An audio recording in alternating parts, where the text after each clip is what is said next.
It is your prisonplanet.tv memberships that fund so much of what we do here on this operation. And then we're more than happy for the TV show after it's aired live, then be leaked out onto the web to tens of millions of people. That's our goal.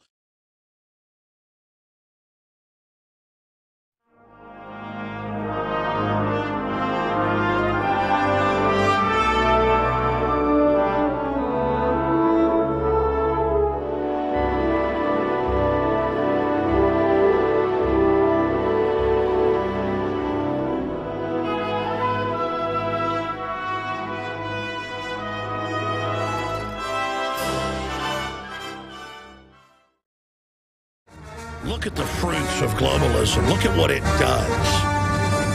Implode countries, create giant masses of poor people. And it operates via the hoax that the establishment wants to create prosperity when they want to create the exact opposite as a tool of control. They are now talking about taking all of the money out of the people of Cyprus's bank accounts. And why shouldn't they? Why shouldn't foreign mega banks do something like that to back up their own losses in the bond market?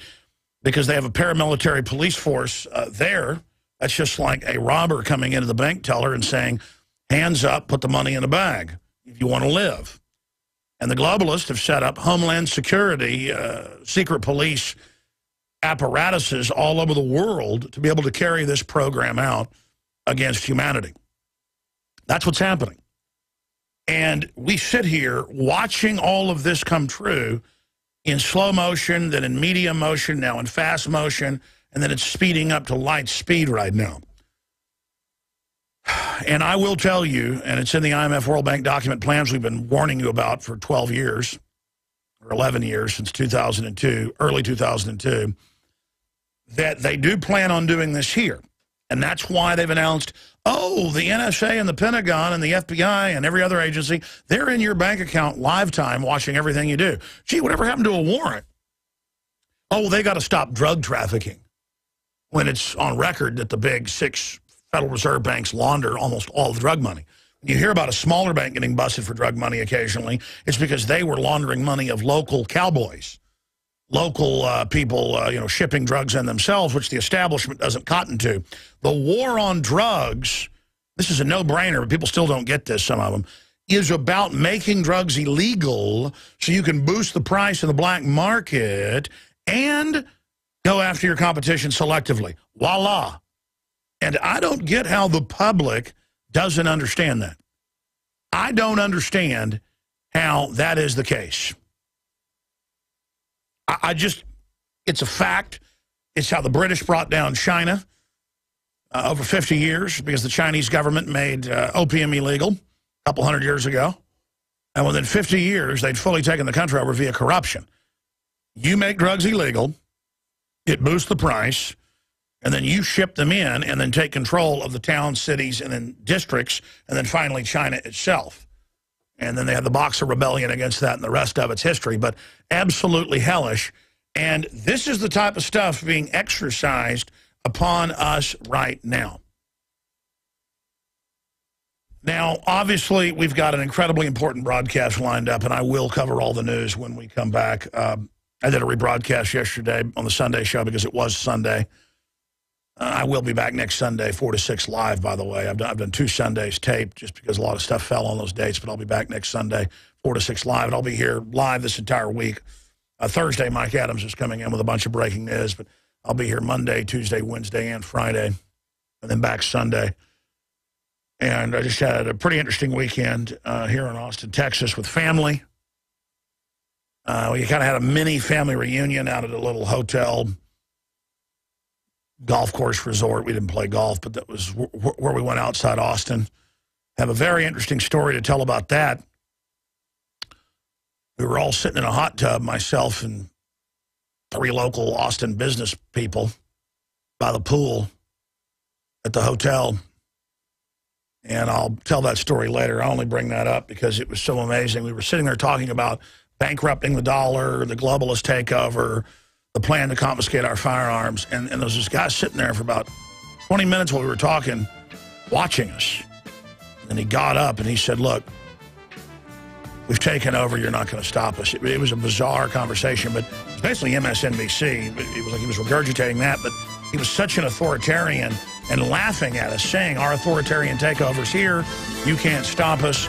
I'm going to be breaking that down and a lot more today, the latest on the open borders push and the Second Amendment. It is April 1st, 2013. I am your host, Alex Jones. We're going to be live here for the next 3 hours. We had him on for about 20 minutes last week. I'm getting him on for a full hour.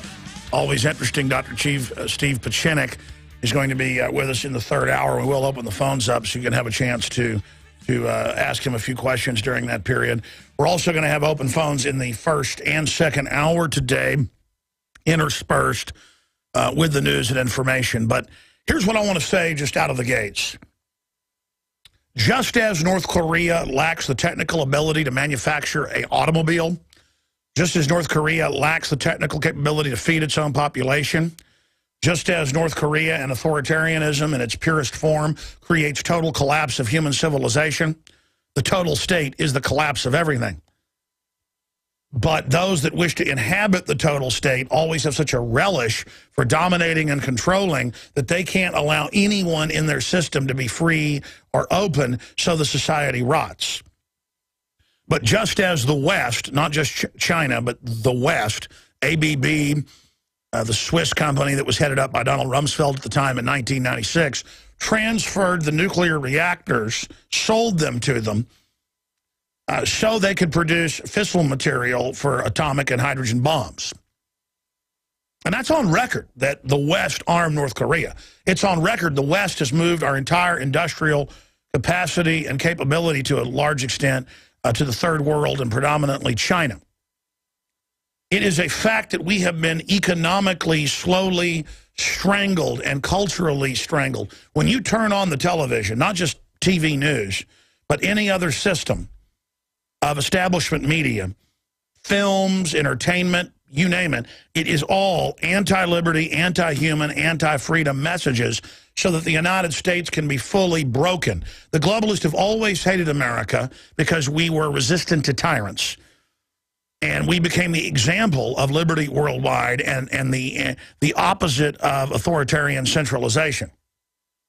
Doesn't mean America has a perfect history, but the idea of rugged individualism is anathema to the enemy. So we are not just to be broken down, we are to be broken completely and, quote, re-educated. That's why our food and water is poisoned. It's why we're dumbed down. It's why they lie all across the country and say it's the law to take vaccines. And the new Canadian numbers just came out. 1 in 55 children have autism. They're killing us. I was talking to the lead singer of Anthrax last night. I'm going to get him on, by the way, guys. You've got to remind me. His number's in there in my phone. I forgot to give it to you. Because I was out to dinner with Dave Mustaine, and I was also out to dinner with the lead singer of Disturbed. I'm not name-dropping.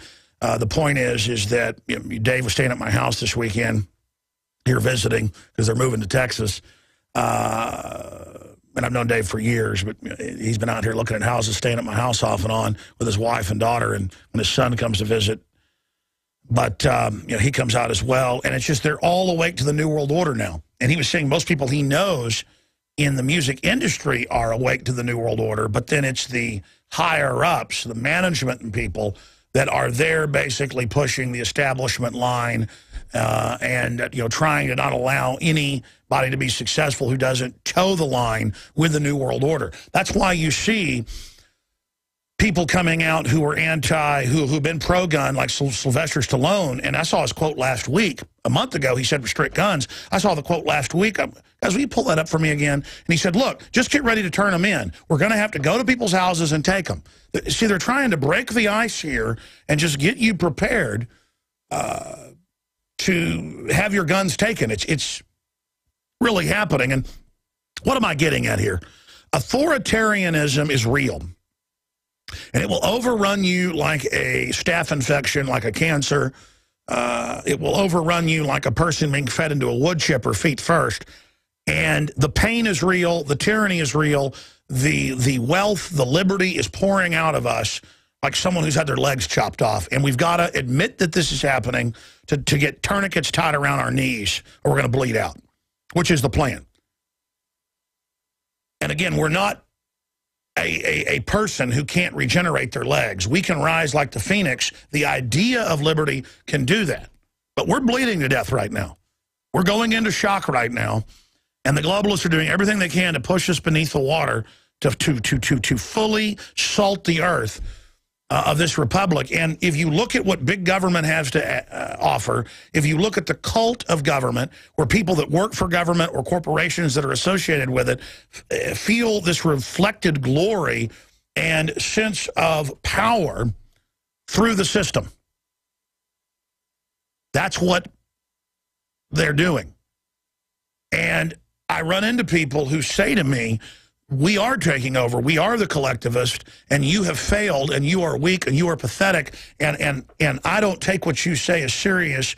I don't listen to you. You don't count. And it's a mind game. Like Karl Rove telling reporters, I control history. I control reality. I'll change reality tomorrow, and you will dutifully conform yourself to that because I am the establishment. I am basically God.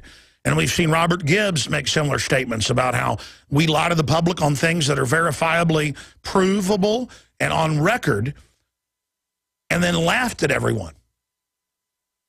You know, when he talked about the drone program exists for many years, but I get up there and tell people in press conferences it doesn't exist, and then the media plays along with that. I remember at the time and said, okay, it doesn't exist.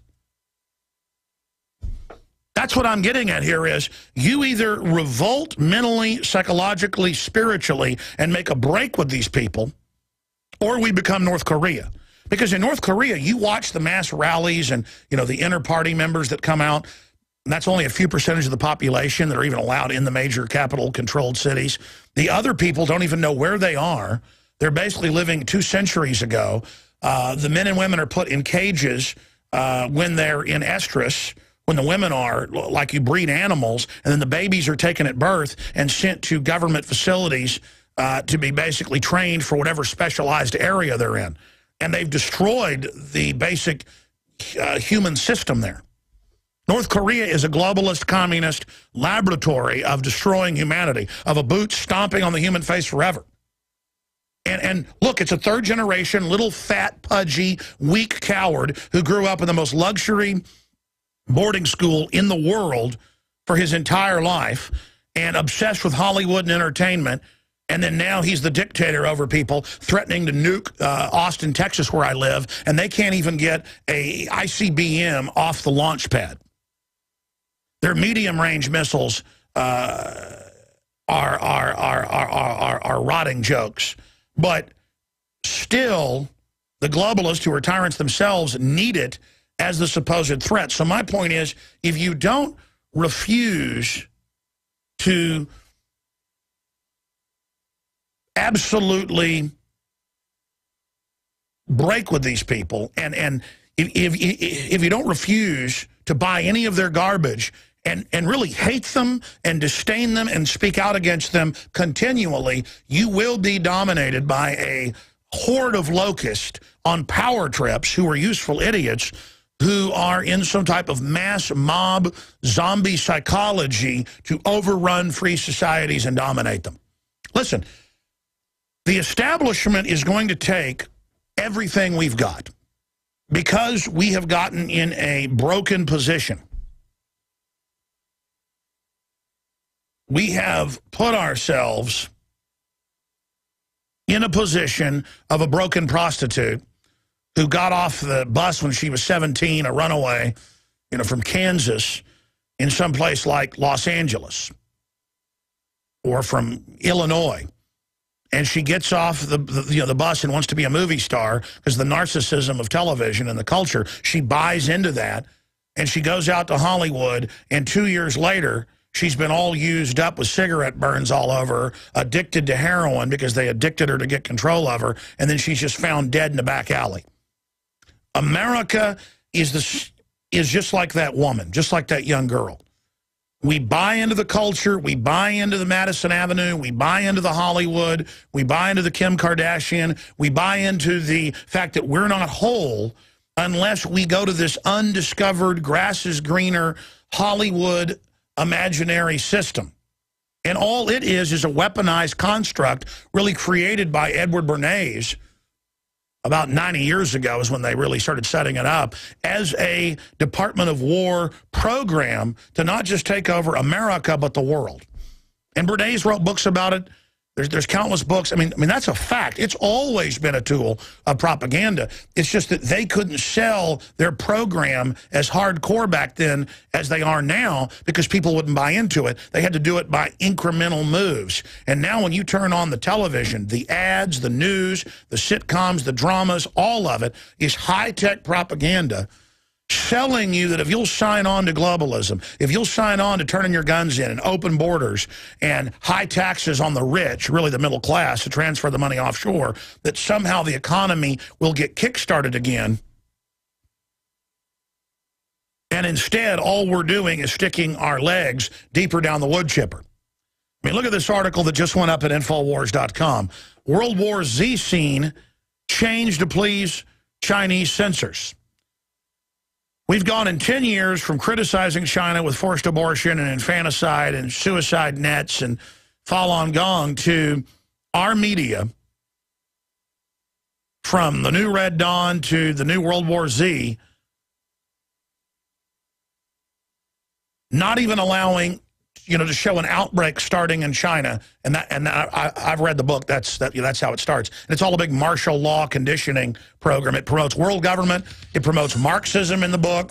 It says that the collectivist ultimate enemy is American gun owners who are exterminated, and they actually are thankful for the zombies killing the American people, the enemy of the UN, and the UN's the good guy. So again, this is a UN propaganda film. You got the communist Chinese government openly saying, take American people's guns, and then they now dictate what's in these propaganda films. Of course they do. It's global government. Okay, I'm going to get into the latest on the Second Amendment, the latest on total blanket amnesty and the North American Union's complete establishment. That's what this amnesty deal is. It will absolutely bankrupt the country and drive the wages down to nothing, which is the open goal of the UN and the globalists. But I want to say something here. I see things for what they are. From a historical perspective, if what was going on right now was happening 200 years ago, you would say America and the West has been conquered by a private combine. And that's what the British East India Company did. They conquered most of China, and they conquered India. And they were in control of India for close to 300 years. The British East India Company, it was also the Dutch East India Company, they basically merged later. But the point is, and that's the Queen of England and the Queen of the Netherlands as well, that's British Petroleum, Dutch Royal Shell today, is just part of it. And both of those families' wealth are national secrets. These are people that sat on top of the world imperial wealth. And so when we talk about world government, it's not the New World Order, it's the old world order. And they have conquered China. The U.S. government at the end of World War II, in 1949, put Mao Zedong into power. And the communist Chinese over there have made deals with literal slave factories. No environmental laws, no insurance, no regulations. The parents chain their children. You can type this in. Children in China chained to lamppost, where they may get one meal a day while their parents work up to 24 hours. And the little children sit there and go to the bathroom over the side of the curb in the dirt road, and they chain their children. I'm talking 3-year-olds, 4-year-olds, to poles. Now, as soon as they're 5 or 6, they're ready. Imagine they want to go work in a slave factory because that's better than being chained to a pole all day. You want to know why folks come here from China and work so hard and get, top of their class A pluses and all the rest of it? Because they've lived in literal hell. There it is, heartbreaking pictures of Chinese toddlers tied up all day because their parents can't afford childcare. Let's scroll down and show that. Okay? In fact, there's a famous photo from like 3 years ago that shows a road with a fence on it, a chain link cyclone fence, and there's hundreds of kids chained up. Okay? Now, you think when they put in Agenda 21 that basically makes it impossible for us to operate businesses here with inspectors, you know, on purpose, removing the authorization to build, say, a deck on your restaurant on South Congress. You spend $500,000 to build it. It's to total specs, and they come and withdraw it and order you to tear it apart. My lawyer, Eric Tabb, beat them locally for that local bar and restaurant. I mean, that's just an example. And it was the only time the city had been beaten in the last decade or something. It's about ruining you and making sure no one can operate in America or Europe or Canada or New Zealand or Australia unless they're insiders. If you're a big insider oil company, you can dump toxic waste right in the river. If you're General Electric, you don't have to even run a clean power plant, and your competition that's totally clean, they're shut down. This is all on record. You're a big globalist company, you're exempt from Obamacare. And they're hiring bureaucrats that hate our guts. They are imploding us. But this is what I'm trying to get at before we come back and really get into the big news. China now owns the majority of our supposed debt. But if you look at it, Americans have been signed on to over 600 trillion of the 1.5 quadrillion global that's not even our debt. So China owns most of the $16 trillion debt, or the largest piece, that Americans really do owe in the government. You notice government wants to bankrupt things as fast as possible because $16 trillion is not that much when you realize the faith and credit of this country that's still left. They're just telling you now all this debt is yours and then pointing at the welfare class as if they got us into this debt when the welfare class is a very small percentage of this, but I'm still against it because it's very dangerous and they now feel like they're part of the state. They've never done anything in their life. We pay their salaries, the welfare class, the governing class, all of them, but they don't care because they are on a power trip through government.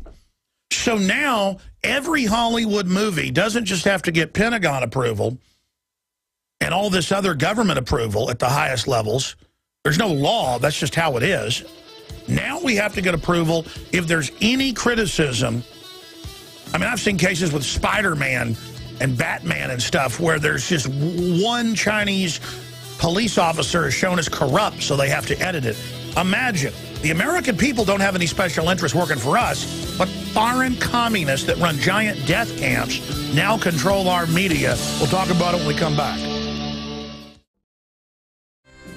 Monday through Friday from 11 a.m. until 2 p.m. Central, we're here live. We have the InfoWars Nightly News, 7 o'clock Central every evening at InfoWarsNews.com and PrisonPlanet.tv. I mean, I'll just be honest with you. I am mourning our constitutional republic, completely captured by rapacious, predatory, anti-human, eugenics, transhumanist adherents who fully control most of the world's resources and have control of fractional reserve banking and fiat currency so they can just create unlimited money to impoverish us. They use the fiat not to empower because of mechanization and industrialization. All these supposed symbols of wealth are actually very, very easy to be delivered to the public. Instead, they are building a nightmare anti-human system of mass culling. And just to have it hit you that communist China, wildly authoritarian, wildly abusive, and you don't even hear that in the news anymore. And it's because globalism has taken over.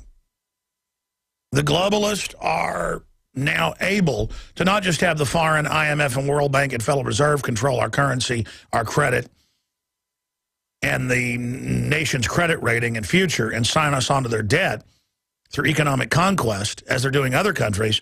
They have teamed up with the communist Chinese with 1,300+ million people who are a eugenics death panel society as collectivist and basically barbarous as you can get. And now they have movies coming out where the UN is exterminating not just zombies, but any humans that won't accept global government. And it's called World War Z. And the communist Chinese don't like the fact that the outbreak happens in China, and so that's been edited so that the Communist Party is happy. I mean, of course they told me we couldn't hand out magazines anywhere in downtown Austin a few weeks ago. Of course they said we can't have Infowars.com on our car now. The police with straight faces, writing tickets. Of course the police chief where I live says ban, semi-autos or anything with 10-round mags as a start and don't have private sales because they want to confiscate them. Of course we live in authoritarianism. You don't get a job now unless you're going to do what the authoritarians say. And it's always going to be more by increment. And here I sit in America, and the communist Chinese, under just direct orders, said you can't have Red Dawn showing communist Chinese invading via Mexico, where, by the way, the Chinese military is massing. But it won't be the Chinese invading us. They'll be invited in under globalism. I mean, they actually have drills like NLE 9, 10, and 11 under FEMA in 2009, 10, and 11, where the Chinese military openly trained, along with 15 other countries, to, quote, take on domestic extremists. And then we got the training manuals, wrote articles about it, and it was to go after gun owners. Our military and the 5th branch Homeland Security operating domestically trains now and says in the news, this is now headlines, to take on gun-owning, conservative, libertarian, returning veterans, and, quote, white men. And see, that's the unifying thing. Collectivism, anti-gun, anti-family. Just say it's anti-white and then sell it as racial branding. And you turn on MSNBC. I mean, this is so over the top, ladies and gentlemen, I can't even believe it. And they say if you don't support everything the collectivists are doing, if you don't support banker bailouts, if you don't support turning your guns in, if you don't support total open borders, if you don't support massive tax increases, you are a racist. People say, well, I don't buy into that propaganda. It doesn't matter. They are selling it as politically correct to the minorities that are really the majority, that it is good, and they aren't good people if they don't dislike white people. I mean, this is open, organized, divide and conquer. And, of course, the ultra-rich white people and others that own and run this, they're never going to be touched. They're never going to know. It's all about getting all of us, while they implode the economy, while they bring down our society, getting us all fighting with each other where we see what color we are or what region we're from as the only issue, and not, hey, why is $85 billion a month in a robbery? Because they're going to make us pay this back in taxes and regulations and inflation. Why is that going to the private Federal Reserve and more than half of that to foreign European banks? I mean, that's on record, that half the $85 billion, roughly, or a little more than half, goes to foreign European banks, but the Federal Reserve will not tell the Senate and House Banking Committee where the money goes. I could play you the intro from the Obama deception, where the different senators are saying, tell us where the bailout money went.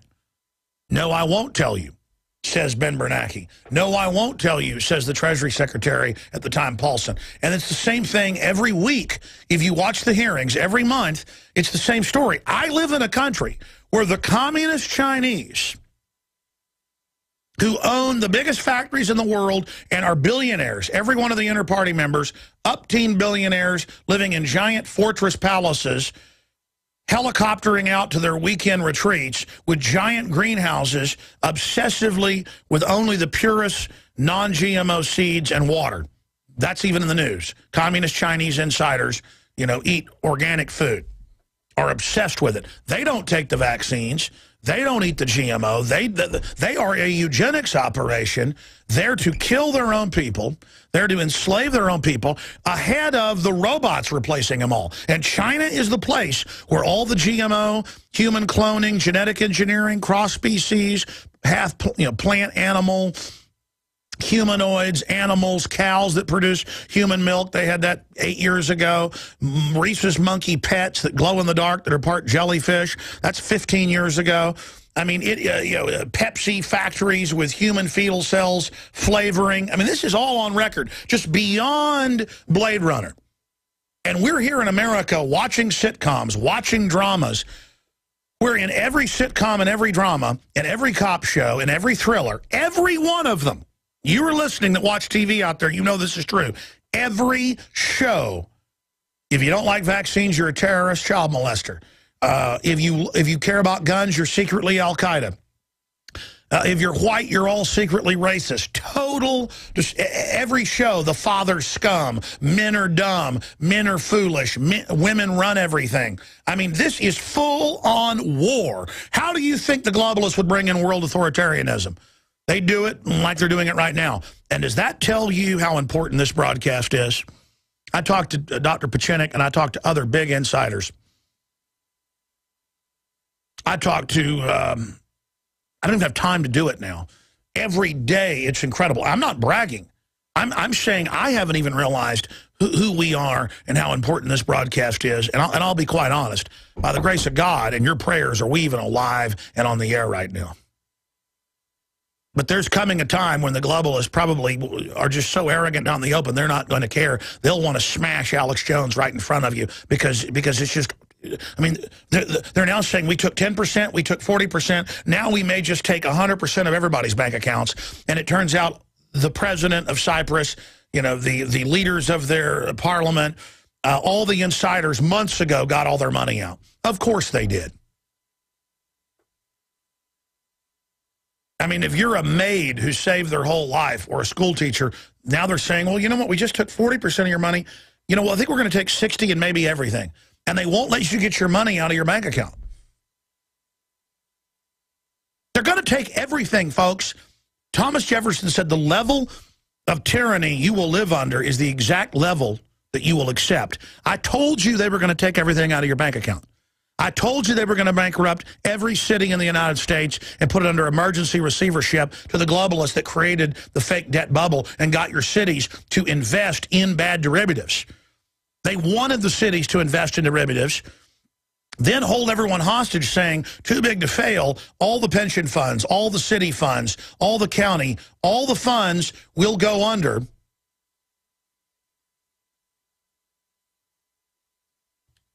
If you don't prop all of this up. And then you sign on to the 1.5 quadrillion globally. And then your cities go bankrupt anyways because it was designed to. They sold the cities, the counties, the cop pension funds, the firefighter pension funds. They sold everybody this stuff because they had to destroy you to make you dependent. There's so much wealth in a free society and a free market. The IMF and World Bank and Exim Bank, all they talk about is getting rid of wealth that's privately held, killing overheating economies, as they call it. If we have a 4% growth rate, they call that overheating, but China can have a 14, 15%, and they don't call it overheating. Because the globalists have overheated it with slave labor that centralized the wealth transfer, didn't go to the people, to burn out the rest of the world's economic system. There was China at some times with 14%, on average 11% growth rates. According to Western Cook numbers, that kept it down because they were using our numbers to crunch it, more like 25% growth rates. Red hot, white hot economy. That was only a economic military system to shut us down. You know, I was telling my wife this morning, I said, you know, sometimes to see something super far away is almost bad because as it gets closer to you, you become comfortable with it and get over your concern and the fight or flight instinct to actually do something. So I saw the ship over the horizon, you know, with basically spidey sense, historical sense, wasn't even that. It's just out in the open radar. But for the general blind public, I saw it over the horizon. And I warned everybody, just 2 + 2 = 4, and they said that was a conspiracy theory. And now the New World Order ship is broadsiding us. We're on fire. But the public has gotten so comfortable with it. But even myself, I saw it coming 20 years ago. And so now it's here. And it's going to get even closer. I mean, you know, they're only firing for the first time now. You know, say they're a galleon, a pirate galleon. They're only doing their first broadside right now, trying to take out our rudders and our main mast. They're going to come back around, rake the other side. We don't even know we're under attack. We're drooling, drunk on TV and culture on the deck. We've been psychologically warfared into just jellyfish, you know, spinelessness. Next, they're going to come up and throw tow cables on. And they're going to come on board, folks, and they're going to throw us all into the ocean. There's your daily analogy. And I'm looking across while they're, you know, reloading these big guns and the cannons are jumping in their tackle. And I can see their eyes now, and they are crazed with daggers in their teeth and sabers in their hands and pistols all loaded in their waistcoats. And I'm going, we got to do something. The communist Chinese now run our media. Homeland Security is openly saying Al-Qaeda is not the threat, it's white gun owners. I mean, it is just biblical what is preparing to unfold. And then I'm talking to all these different former high-level people in government and current ones, and they tell me that they go to CFR meetings and they go to Pentagon meetings, and most of the people there are listeners and are all upset about what's happening, and they don't know what to do. You don't know what to do? You listen to my show, and you're just, quote, glad I'm there? Glad I'm here? I'm going, hey, pirate ship, it's firing on us. And you're all going, yeah, you're right. Ben, Alex, you're great. You recognize the pirate ship right as a cannonball takes off somebody's head. And it's because the public is so soft and so stupid, even people that want to do something. At this point, we've just got to dig in and try to salvage something. And just get the word out as fast as we can as things begin to implode so that people understand why all this is going to happen. But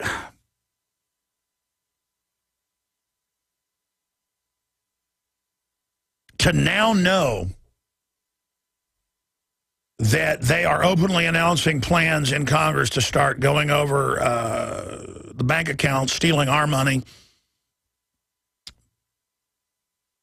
virtual added taxes, Tobin taxes, wellhead taxes, and the design is to destroy us. We are being conquered. We're under total psychological warfare and economic bombardment. The government has been shipping drugs in as fast as they could and distributing them since the 40s. And now they've finally gotten America so culturally rotten and so decadent and so disconnected that people have become nihilistic. And, you know, say, well, then fine, let it all collapse, even though they don't know what it'll be like once it really collapses. There's this dazed, you know, joking attitude with some people out there that, you know, so what?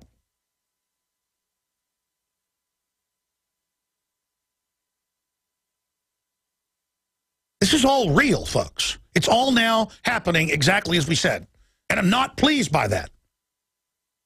It'd be like if I was up in the crow's nest and I said, you know, to use the ship analogy, you know, looks like a big galleon, the one that got stolen a year ago off of Hispaniola. Why, you know, by my eye, I've seen that ship before it was taken by pirates. Looks like Blackbeard's ship. And the pennant at the top looks black.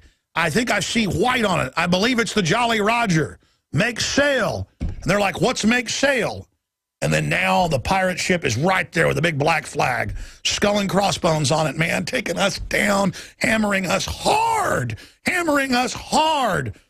And you see all the traitors. It's so painful to see all the traitors showing who they are. All the big Protestant Catholic churches, police chiefs that have been pro-gun saying, turn your guns in. The great time of evil is here. And when we come back, I'll briefly tell the story, start the next hour, and take your calls and get into all this news. Again, I had family in town this weekend at kind of a small family reunion out at a little, you know, a resort outside Austin. And I went to that, and I was there about half the time because I had company at my house. And I just was in the hot tub, and all three of these guys were listeners. One guy was from Portland, Oregon, an engineer. The other two were businessmen. One was in construction, the other was another kind of business. I forget. We just had a discussion about how do we fix America? How do we wake folks up to the bankrupting, the banks stealing the money in Cyprus. And this guy gets out of the pool and looks at us and says, we're going to get you, and you can't stop us. It was just so creepy. Like it was a pirate right there. The natural thing to do. Man, these people are dangerous. They're dangerous, and they know. They know what they're doing. Talking about this is important. People say, well, give us solutions. We've talked about 10th Amendment nullification. We've talked about impeachment. We've talked about... bottom line, though, America has to wake up and realize that things are being destroyed by design and that we're being impoverished by design under a managed economy system. In fact, there's a big article out today that's getting a lot of attention where David Stockman, the former head of one of the most important offices, the Office of Management and Budget under President Reagan, says we've been taken over by a criminal cabal that is robbing us and destroying us. They've had two Federal Reserve presidents of Dallas and Kansas City come out. That's a big deal. And say crony capitalism's taken over. We're going to be bankrupted by design. There is no future here. Do you understand? We're being destroyed, arsoned right now. And the communist Chinese drill. Remember last year they had the Russians drilling to, quote, take on domestic extremists in Colorado. And I was reading the Denver Post, and people thought I was lying on air. And, hey, I don't blame you. You know why? Because that sounds crazy. This is crazy. To have the communist Chinese telling us what we can do. And I told the guys in the hot tub after this establishment authoritarian collaborator left, when I was in that hot tub, I gave him Rob Dew's email because he's good at reading his email. And I said, later in the week, we'll get, a couple of you guys on if you want to tell the story of what you saw because it's so unbelievable. We're all calmly sitting there in a hot tub going, I don't know how we bring together, the country. I don't know how we unify people around the Bill of Rights and Constitution. The Cyprus situation, they're going to suck our accounts dry here. It's the Federal Reserve. It's the crony capitalist. How do we get our industry back? And one guy worked in utility contracting. He was talking about how they were shutting the power plants down. And it was all about saving America and unity. These guys were all successful. One was an electrical engineer. The other guys were successful in business.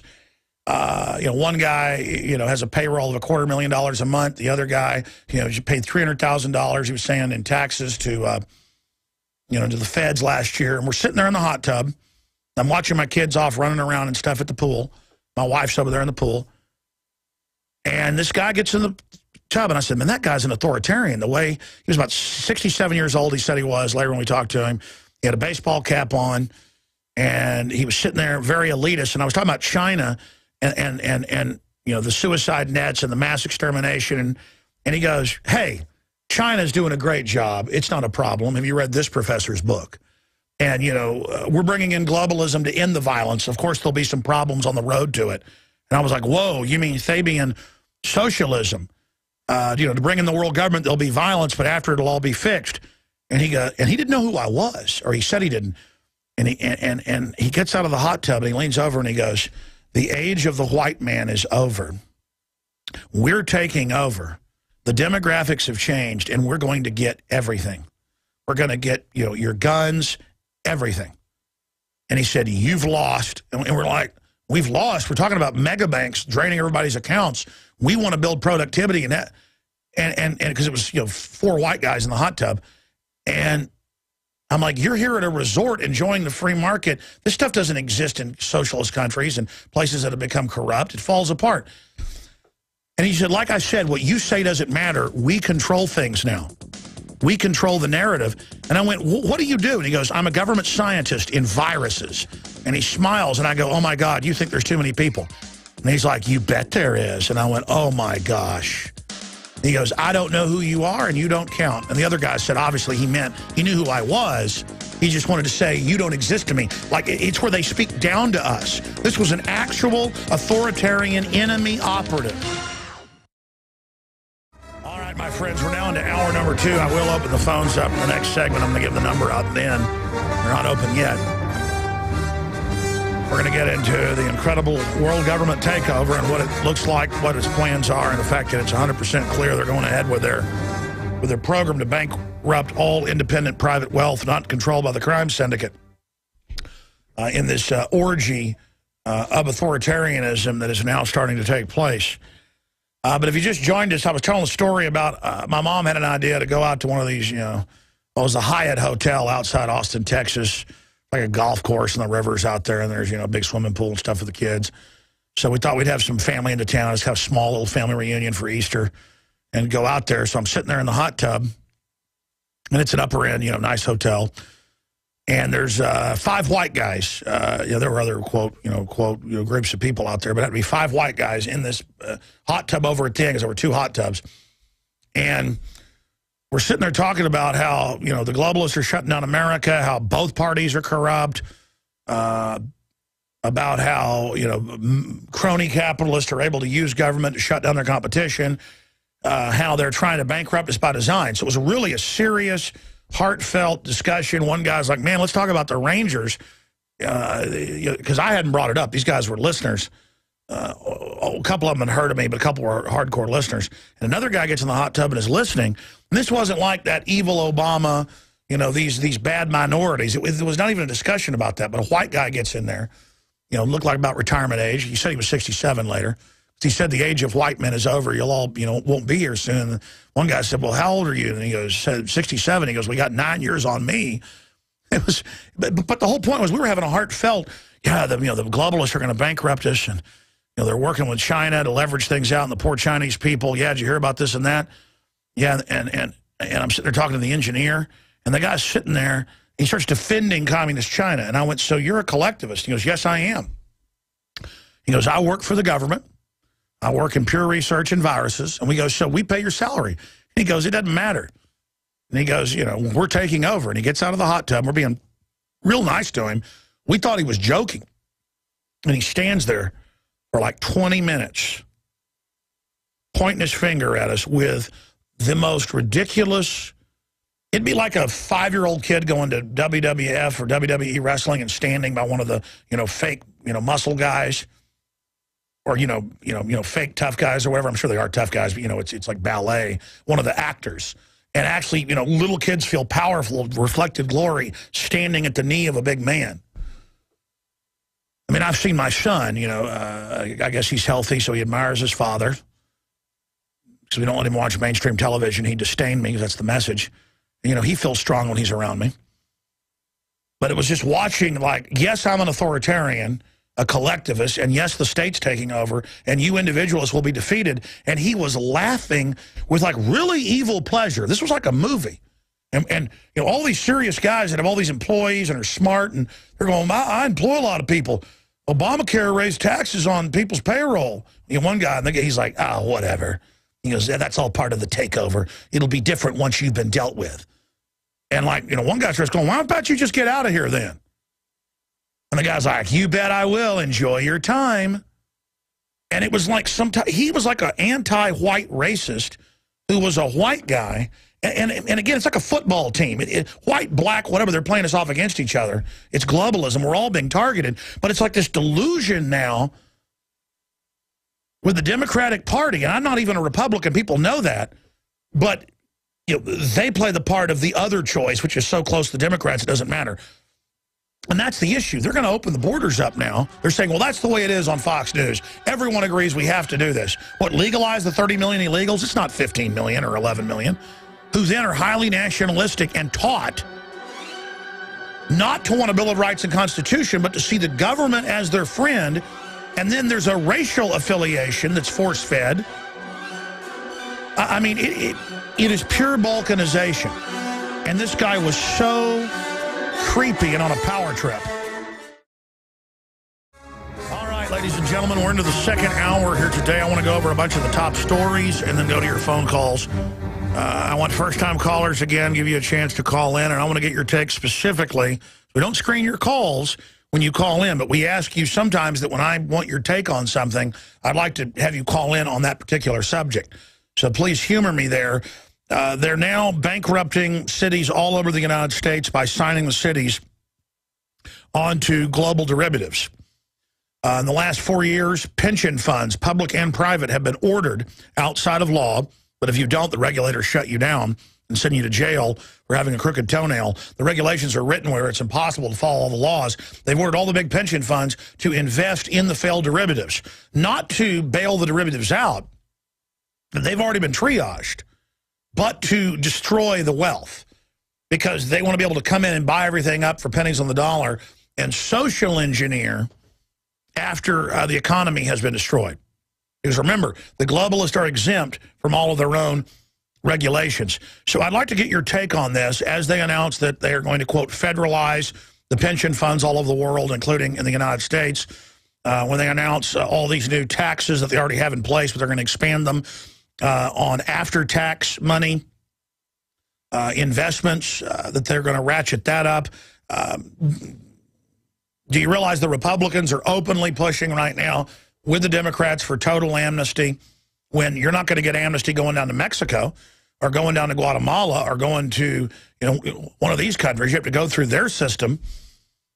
No other country in the world tells foreigners except Europe, in European countries, come here, have your baby free, have everything paid for. This, again, is designed to bankrupt the country, then have groups of people that see themselves as clients of the state. And as I was told by a scientist who says he works for the government in viruses, the demographics have changed. We are going to get your guns. See, I mean, if we brought foreigners in here and trained them in the Bill of Rights, Constitution, had a free market, created wealth, created workers, it would be a good thing. But it's not, because it's a globalist program. They always sell us on, let's turn the guns in for the children. And we're like, more guns actually lowered crime. Never mind that. Turn your guns in. When actually they want our guns so they can authoritatively dominate us. And I know you know that, but it's the narrative of the gullible public. We're in a North American Union. Europe is being imploded into larger unions. The sovereignty is being removed. We are being conquered. And I want to get your take on this. Here are some of the headlines. Let me just read you some of the headlines here. Mega rich withdrew millions from Cyprus before looting. And that's a Infowars.com story that's linked on DrudgeReport.com. On the lower left-hand side, there's a bunch of news right there. It's all also up at PrisonPlanet.com. Mega rich withdrew money from Cyprus before looting. News that Cypriot president family moved 21 million euros to London days before the bank accounts of his people were looted as part of the bailout deal serves as another reminder that while the media portrays the victims of Cyprus' haircut as the mega rich and wealthy Russian oligarchs, the real victims are middle-class families and small business owners. Well, yeah, the Russians got it out months before. Now the Russians are saying, we're not going to bail out any of our bank holders, just like they have with the FDIC here. FDIC, Federal Depositors Insurance Corporation. It's all a big joke. Folks, this has been done over and over again. How many Mexican presidents steal billions of dollars after they sell their country out and then run to Switzerland to live in, $500 million houses? Look it up. And it's the same thing. Our leaders in Europe and here in the U.S., and Canada, Australia, New Zealand, are doing the same thing that Latin American leaders have done to their people, the same thing Asian leaders have done. And the president of Cyprus will be allowed to run off with $21 million. He'll be allowed to run back to the city of London, the city within the city, the private city that's above the law. And they've got all these other subsidiary companies. I mean, 21 million is nothing. What one, Salinas, Mexican president, what was it, back in the 90s, ran off with like 30 billion himself or something. And he's got places in New York, and he could still go to Mexico. I mean, he totally committed crimes. But see, the society now is just going to collapse. Because, well, if the president's going to steal that, why shouldn't I steal? Or if the government doesn't pay its own taxes, rich people, why should I pay? And the whole society falls apart. And that's all this New World Order is just a system of crooks that exempt themselves from the laws that they themselves have written by their minions. And now they've taken 40% of the bank accounts. Now they're saying they may just take everything. And now they're going, oh, yeah, this is the model for Europe. In fact, that's in the BBC today, that indeed, what I told you weeks ago, it's a no-brainer. Oh, yeah. This was a test by the EU to do it in the other countries. Of course it was. And they sent in British troops and British mercenaries to guard the banks while they keep them shut down and extract everybody's money. And they've all got it psychological warfare actuaried out, where they let them get 300 euros a day when the banks are open, which is not most of the time. It'll be closed a week, then open a day, and then there's actual guys with machine guns in there. They're there robbing you. Imagine the guns pointed out of the tellers boxes. It's a reverse bank robbery. And that's actually how most bank robberies happen. And then they're going to go to Spain and Italy and Portugal and France and all the other countries, and then they'll go to Germany, and then they'll run up the line into Northern Europe. And then they're going to rob England, and then they're going to rob Canada and the United States, New Zealand, Australia.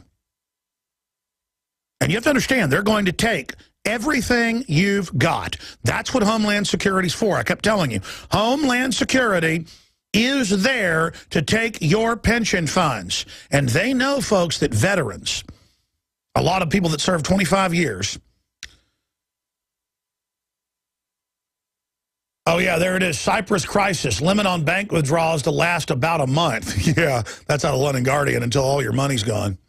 And they've got armed police, armed British mercenaries, because, again, Britain's at the heart of this New World Order, and they're going to take everything. And again, you read the ADL, Southern Poverty Law Center, they've got similar groups in Europe. If you even talk about a bank-run world government and a banking plan to implode the world economy and a banking plan to establish world government, because we're just following their own official plans, the ADL, Southern Poverty Law Center, New York Times come out and say, it doesn't exist, you're insane. And, of course, that's a military tactic to tell you none of this exists. Let me just go over some more of these headlines. Toll-free number to join us, 800-259-9231. 800-259-9231. Mega rich withdraw money from Cyprus before looting. Let's just go through these headlines quickly here. Well, of course, the mega rich did that. Here's another one. California bankruptcies report warns more cities at risk of going under. At risk, they were all signed on to derivatives to steal your money. Because you're gullible chumps, they think. They think you're so weak. And of course they want all the guns now and the demonized guns. Folks, the UN says in the official treaty that threatens the legitimate power monopoly of the state. A power monopoly is called a dictatorship, for you to have a gun.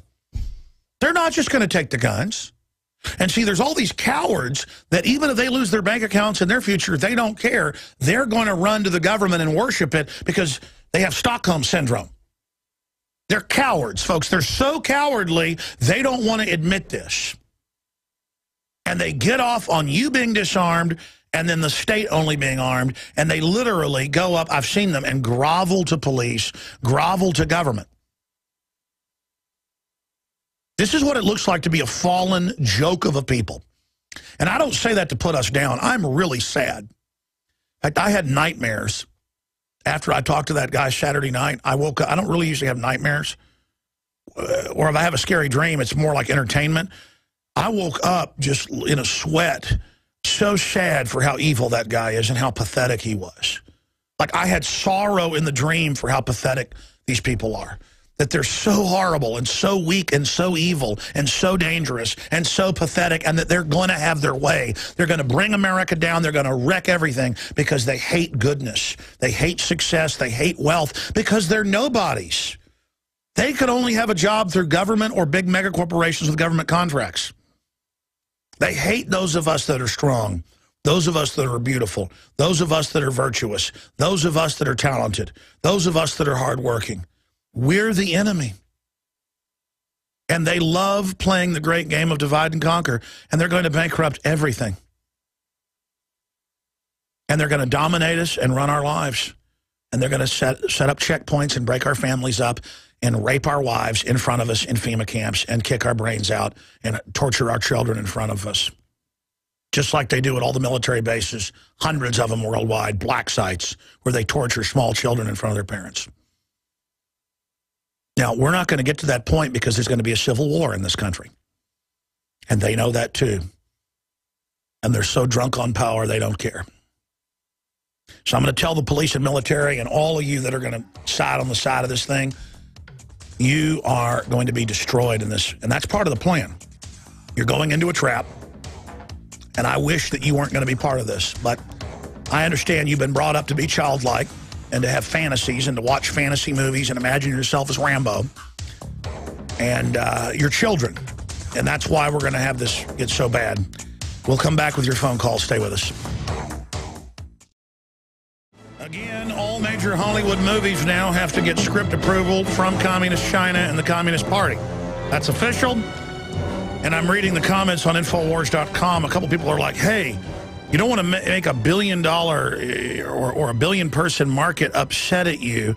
No, you do want to have your free speech across the board to get everybody used to hearing free speech.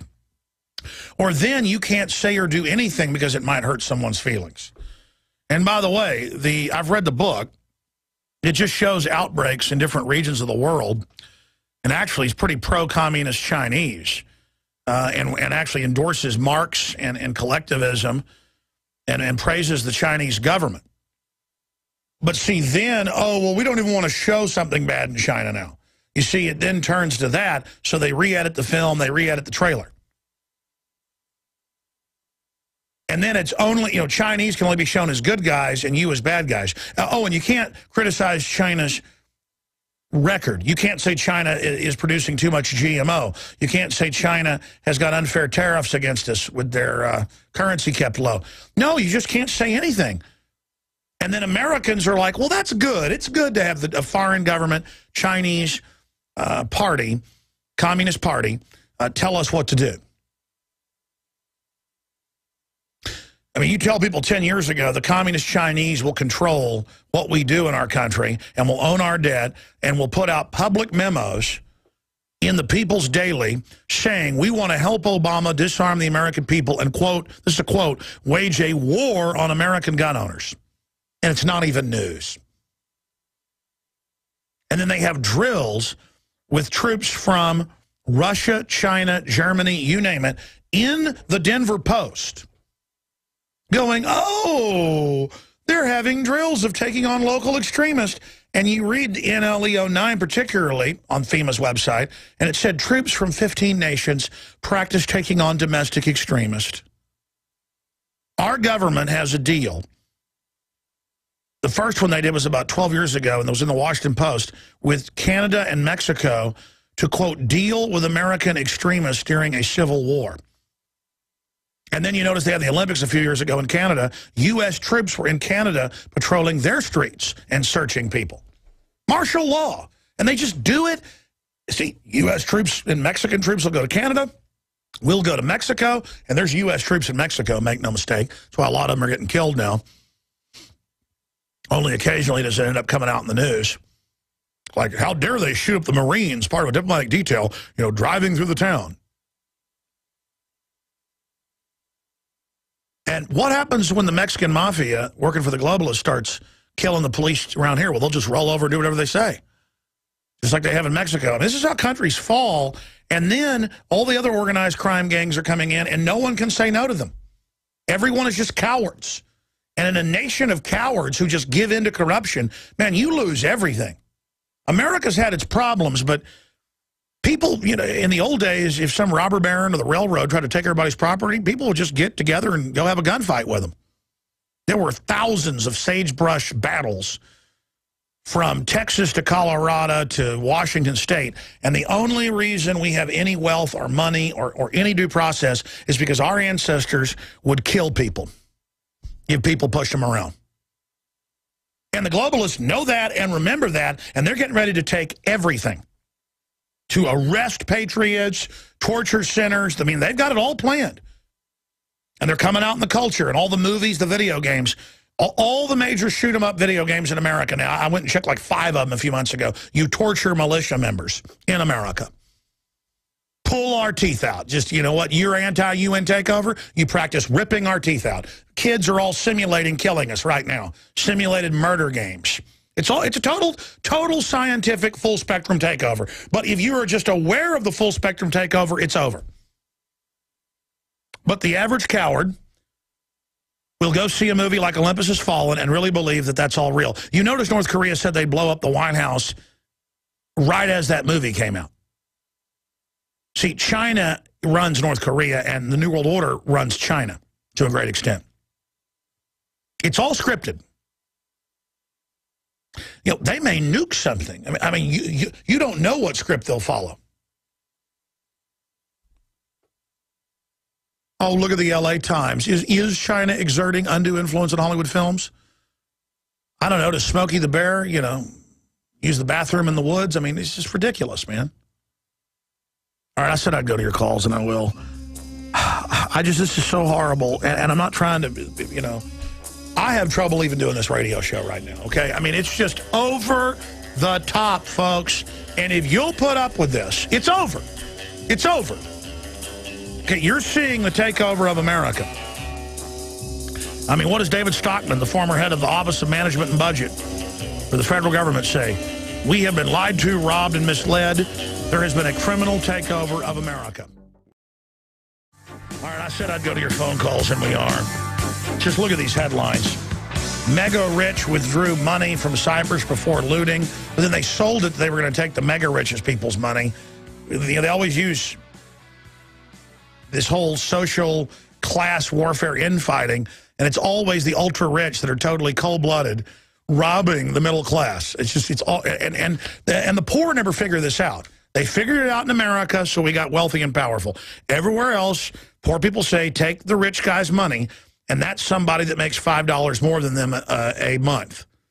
And then you destroy the engine of the money-making, and it all falls apart. Cyprus president family transferred tens of millions to London days before deposits were taken.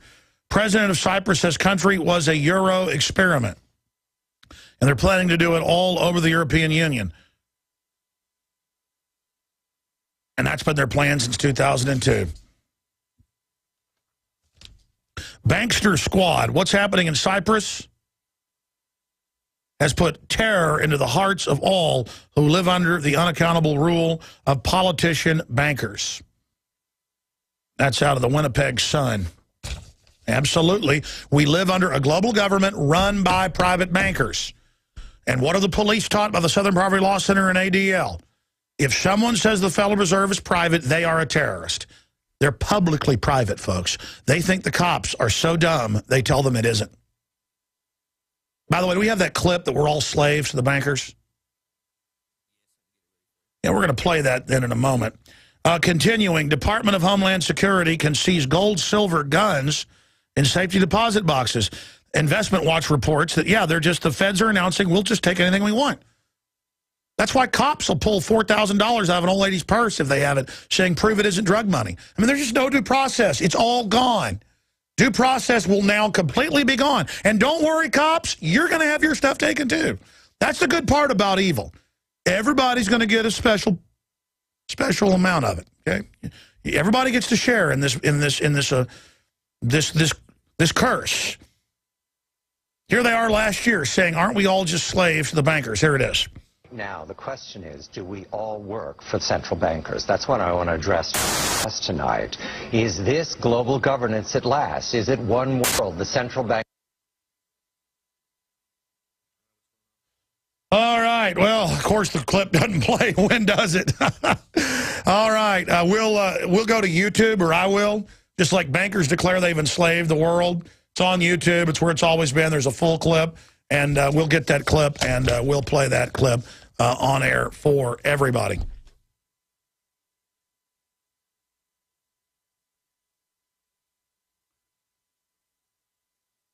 Oh, God help us. It doesn't matter. We could have them all in the boardroom admitting they did it to us. People begged to be destroyed.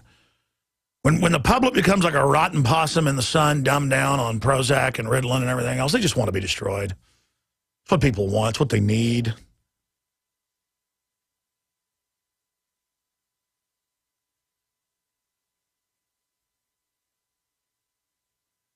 Let's go to Woody in Washington.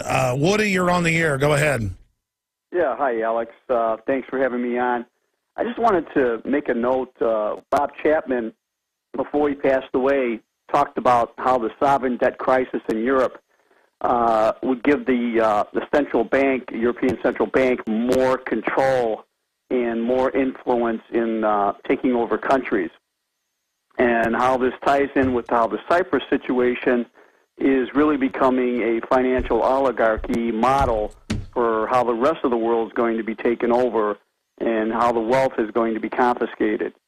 And people don't realize that once you set a precedent, how that just magnifies and grows like a metastasized cancer. And Bob Chapman, who I think was a common man genius, saw that coming. I hear you, man. I hear you. Where do you think it's all going? Well, it's like what George Carlin said. When your neighbor loses their job and their house and their car, it's a recession. And when you lose your job and your house and your car, it's a depression. So until the public on average is now brain damaged. That's major studies. There's early onset of Alzheimer's because of all the TV watching. The average person is in a trance now. I mean, we're done. We're done. The public doesn't talk. They're in trances. They watch TV shows where people that are awake are terrorists all day. So it's just going to all implode because people want it to. They can't help it. They can't help it. People have a will to fail and fall when civilizations go into this. I mean, my God, they now are saying they're going to start killing babies up to age 3 if parents want to kill your children.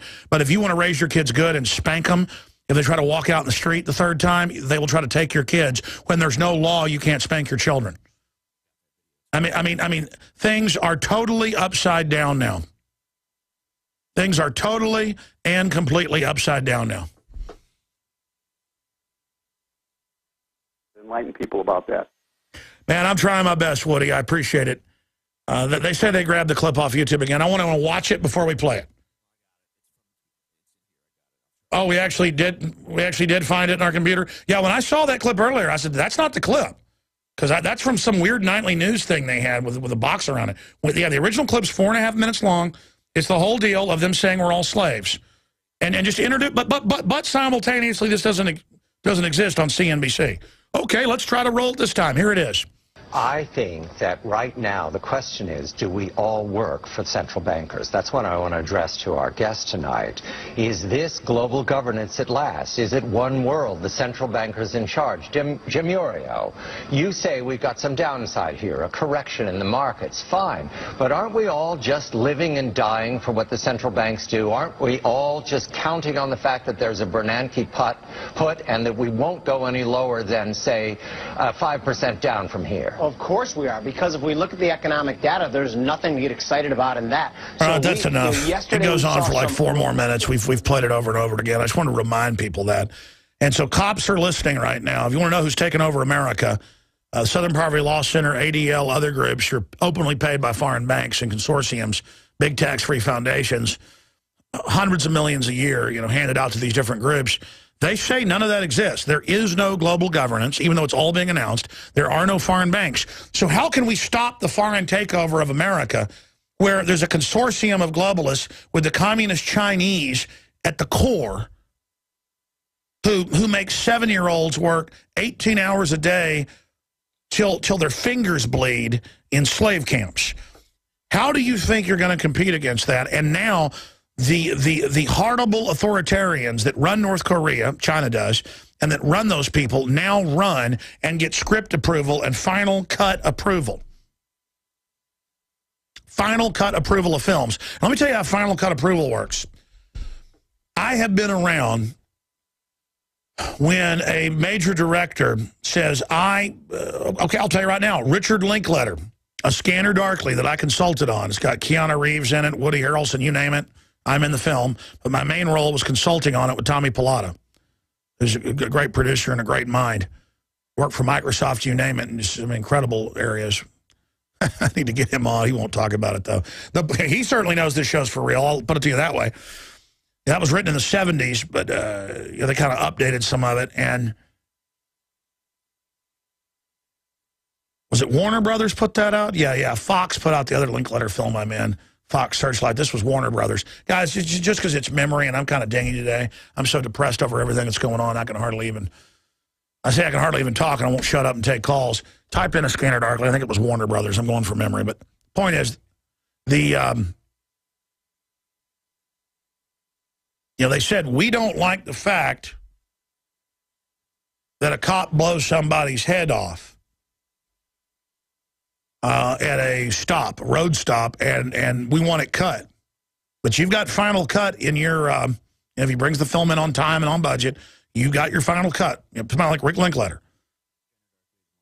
Yeah, it's Warner Brothers. I knew that. I just wanted to double check from memory. And they told him, take that out. And then if you don't take it out, they just don't promote it. And I've been told that by rock stars, rap stars, just newspaper people, everybody. That's why America's like this. And now the communist Chinese are saying what can and can't be in movies. They don't want to show an outbreak in China. Even though the film is a communist UN film where, in the book, communism saves the world and the enemy is gun owners that must be mowed down. I did a review of it. And our article is up at Infowars.com right now. World War Z scene changed to please Chinese censors. Mega rich withdraw money from Cyprus before looting. Cyprus parliament president says no future. Calls for Iceland solution. Yeah, it's not, most of it's not their debt. Just say you're not signed on to it. But you won't, because they've got paramilitary there.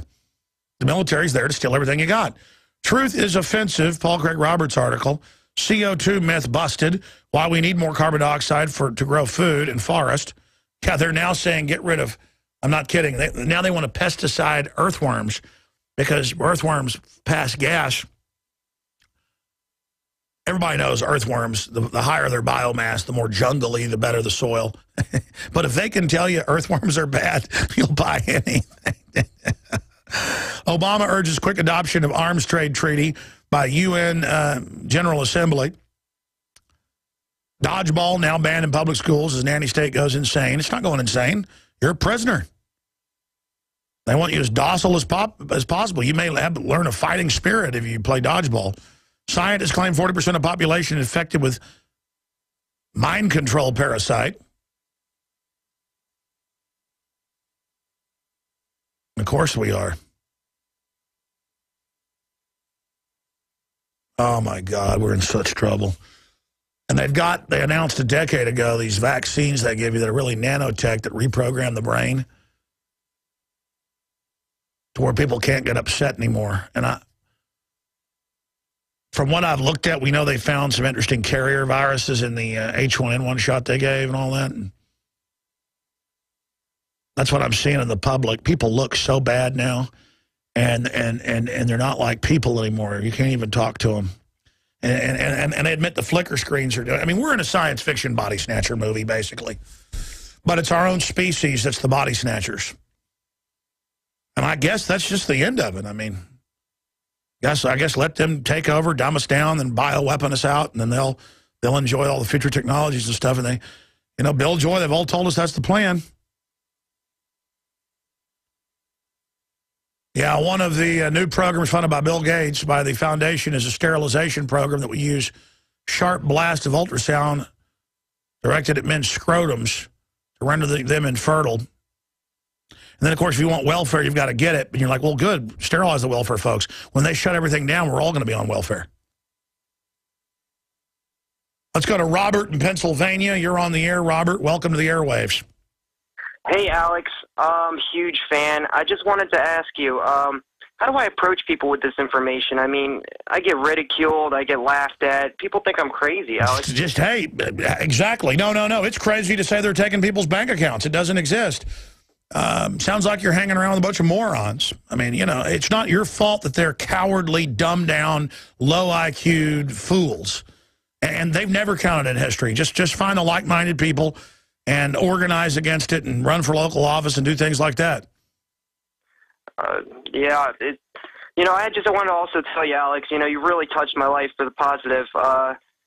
You know, I was raised Jewish, and I've recently become born again, and you've helped me to find Jesus, Alex, and I really just wanted to thank you for that. Thank you, brother. Well, thank you, Robert. What's your take on just, I mean, people look back on other authoritarian regimes and they seem crazy. How did that happen? People just get to where they accept it, and then by increments, people will accept anything. And people can hear that I have a real sense of dread. And people say, well, it's depressing. It's not depressing if we realize just how far we've gone down this path. That's what I'm trying to do here.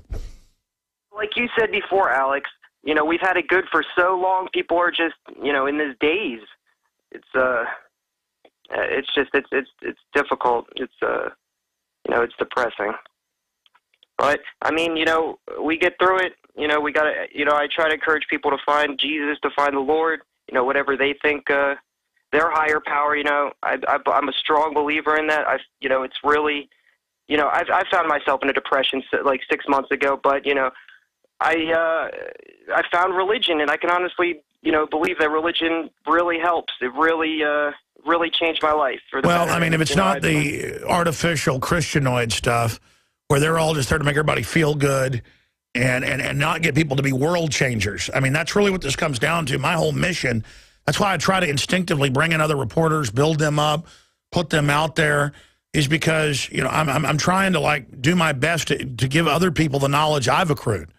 Because it's really self-evident. This stuff is not rocket science. It's history, but very few people really get the fact that there is evil.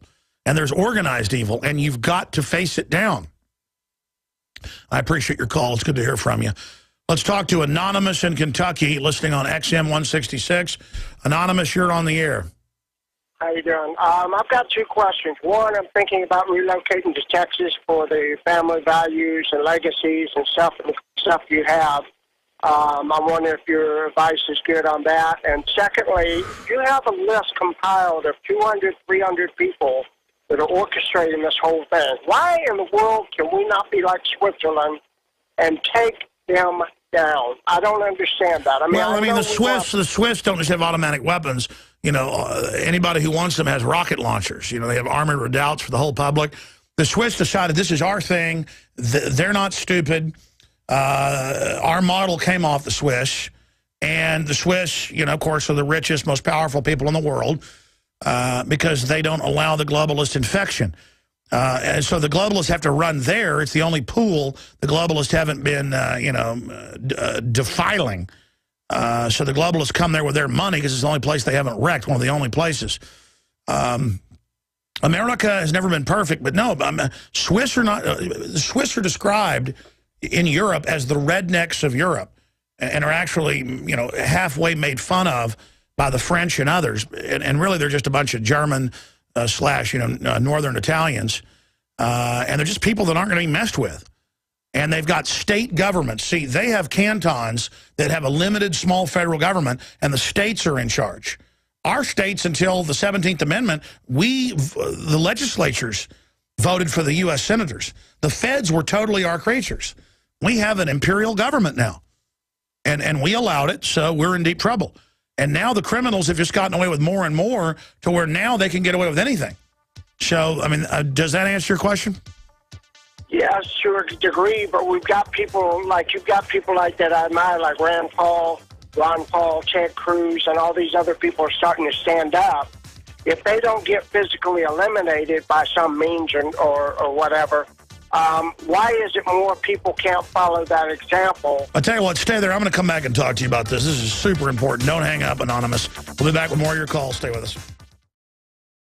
All right, I'll continue with your calls, going back to Anonymous in Kentucky. But here's the issue. They run these giant hoaxes like everybody knows America should take anybody from any country and give them free welfare and pay for their kids to be born there, and that America's bad and that guns are bad. America has decided they want collectivism. America has decided that they love Obama, and then people that are losers, who want to feel like they're winners, they sign on to something so that they have an extension of feeling like they're part of something. And folks, that's what being a sports fan is all about. And I'm not saying it's bad to like a team or enjoy that in your off time, but that then becomes unbalanced and becomes your whole world. And so Republicans would support Bush and any evil he was involved in because that was their guy, and they felt powerful through him by extension. And it's the same thing with Democrats now. They're saying on Fox News, I was watching it this morning with Dave Mustaine sitting in my living room. He's flying back today, back to California.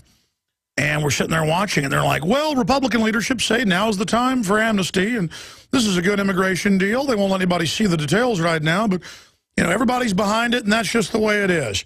So you create a bandwagon effect. And so it's the idea of that's just the way it is. And so, oh, that's just the way it is. Everybody's going to turn their guns in. Oh, boy, I tell you, everybody really feels good getting free health care in Obamacare, which actually doubles your premiums the first year and doesn't give anybody free health care unless they walk into the emergency room, which citizens get turned away, but illegals don't, because that's part of a government-client deal to try to bring the third world to America. It's all extremely cold-blooded, and it's all happening right now.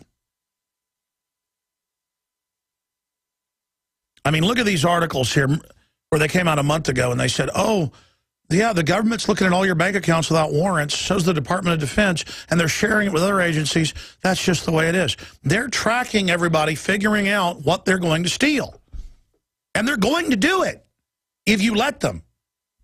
And, folks, if they come and say we're taking 10% on everybody's bank account in America, all the globalists like Mitt Romney and people, they're all offshore. They're exempt. They'll get up and support it. Obama will support it. This happens or we'll lose all the 401ks. And we'll lose all the pensions, and most people go, I guess take it out of mine so I keep my other 90%. And then a year later, they'll take another 20.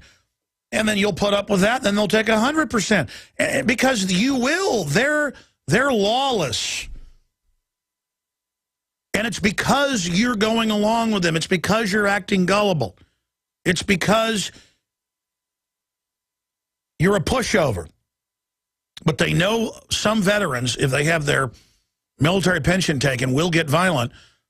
They're already going to have you all surveilled and ready for you. And then, yeah, they don't care you go kill some people.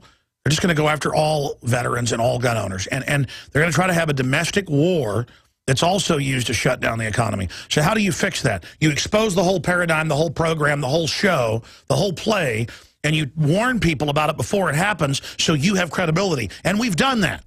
We've got a chance to beat this. This is a very bold plan. Cyprus may now say the debt isn't theirs because most of it isn't and say no to it and get their country back. We can do what the people did in Iceland as well. Cyprus is talking about it. You either break with the New World Order and globalism. Globalism is the communist Chinese telling us what to do. Somebody would have told you 20 years ago that the communist Chinese would be dictating movies, couldn't even have anything mildly against the Communist Party. I mean, that puts us under the Communist Party China. But that's so over the top, people can't believe it. Even though it's real and admitted, we are now under the New World Order Communist Party with bankers exempt from it above us. There can be no good outcome because the globalists have seized control. And now the velvet's coming off the iron fist, and they're just admitting that private megabanks worldwide control all the governments of the West, and they're just going to take our money. And there's evidence the Russian government was involved, and a month before got their money out as well, and isn't going to give it back to their own people. And this just, and you're like, but that'll destroy confidence. That'll destroy the economy. That's the plan, folks. They know what they're doing. And I'm trying not to be too depressed today. You know, I get upbeat sometimes. It's just that to sit there and talk, to people this weekend talking to a group of people, just there at a hotel at a family reunion. And to just be out at the pool talking to some people about, yeah, man, it's scary how they're taking the bank accounts. Yeah, the New World Order. And, talking to, like, successful guys who are now really awake. And then to have one of the collectivists just laugh and say, it's over for you, we're going to get you. It's just, man, really creepy. And that's what authoritarians do. They like wrecking everything. They hate strong men, ladies and gentlemen. And I guess we're not strong because we've put up with them and we let them run all over us. But I'll tell you this, it's not going to be easy. And all of you that think you're just going to march the cops and the military up against us, the patriots of this country are going to do their best. Their best to stay out of the way of the police and military during what's coming.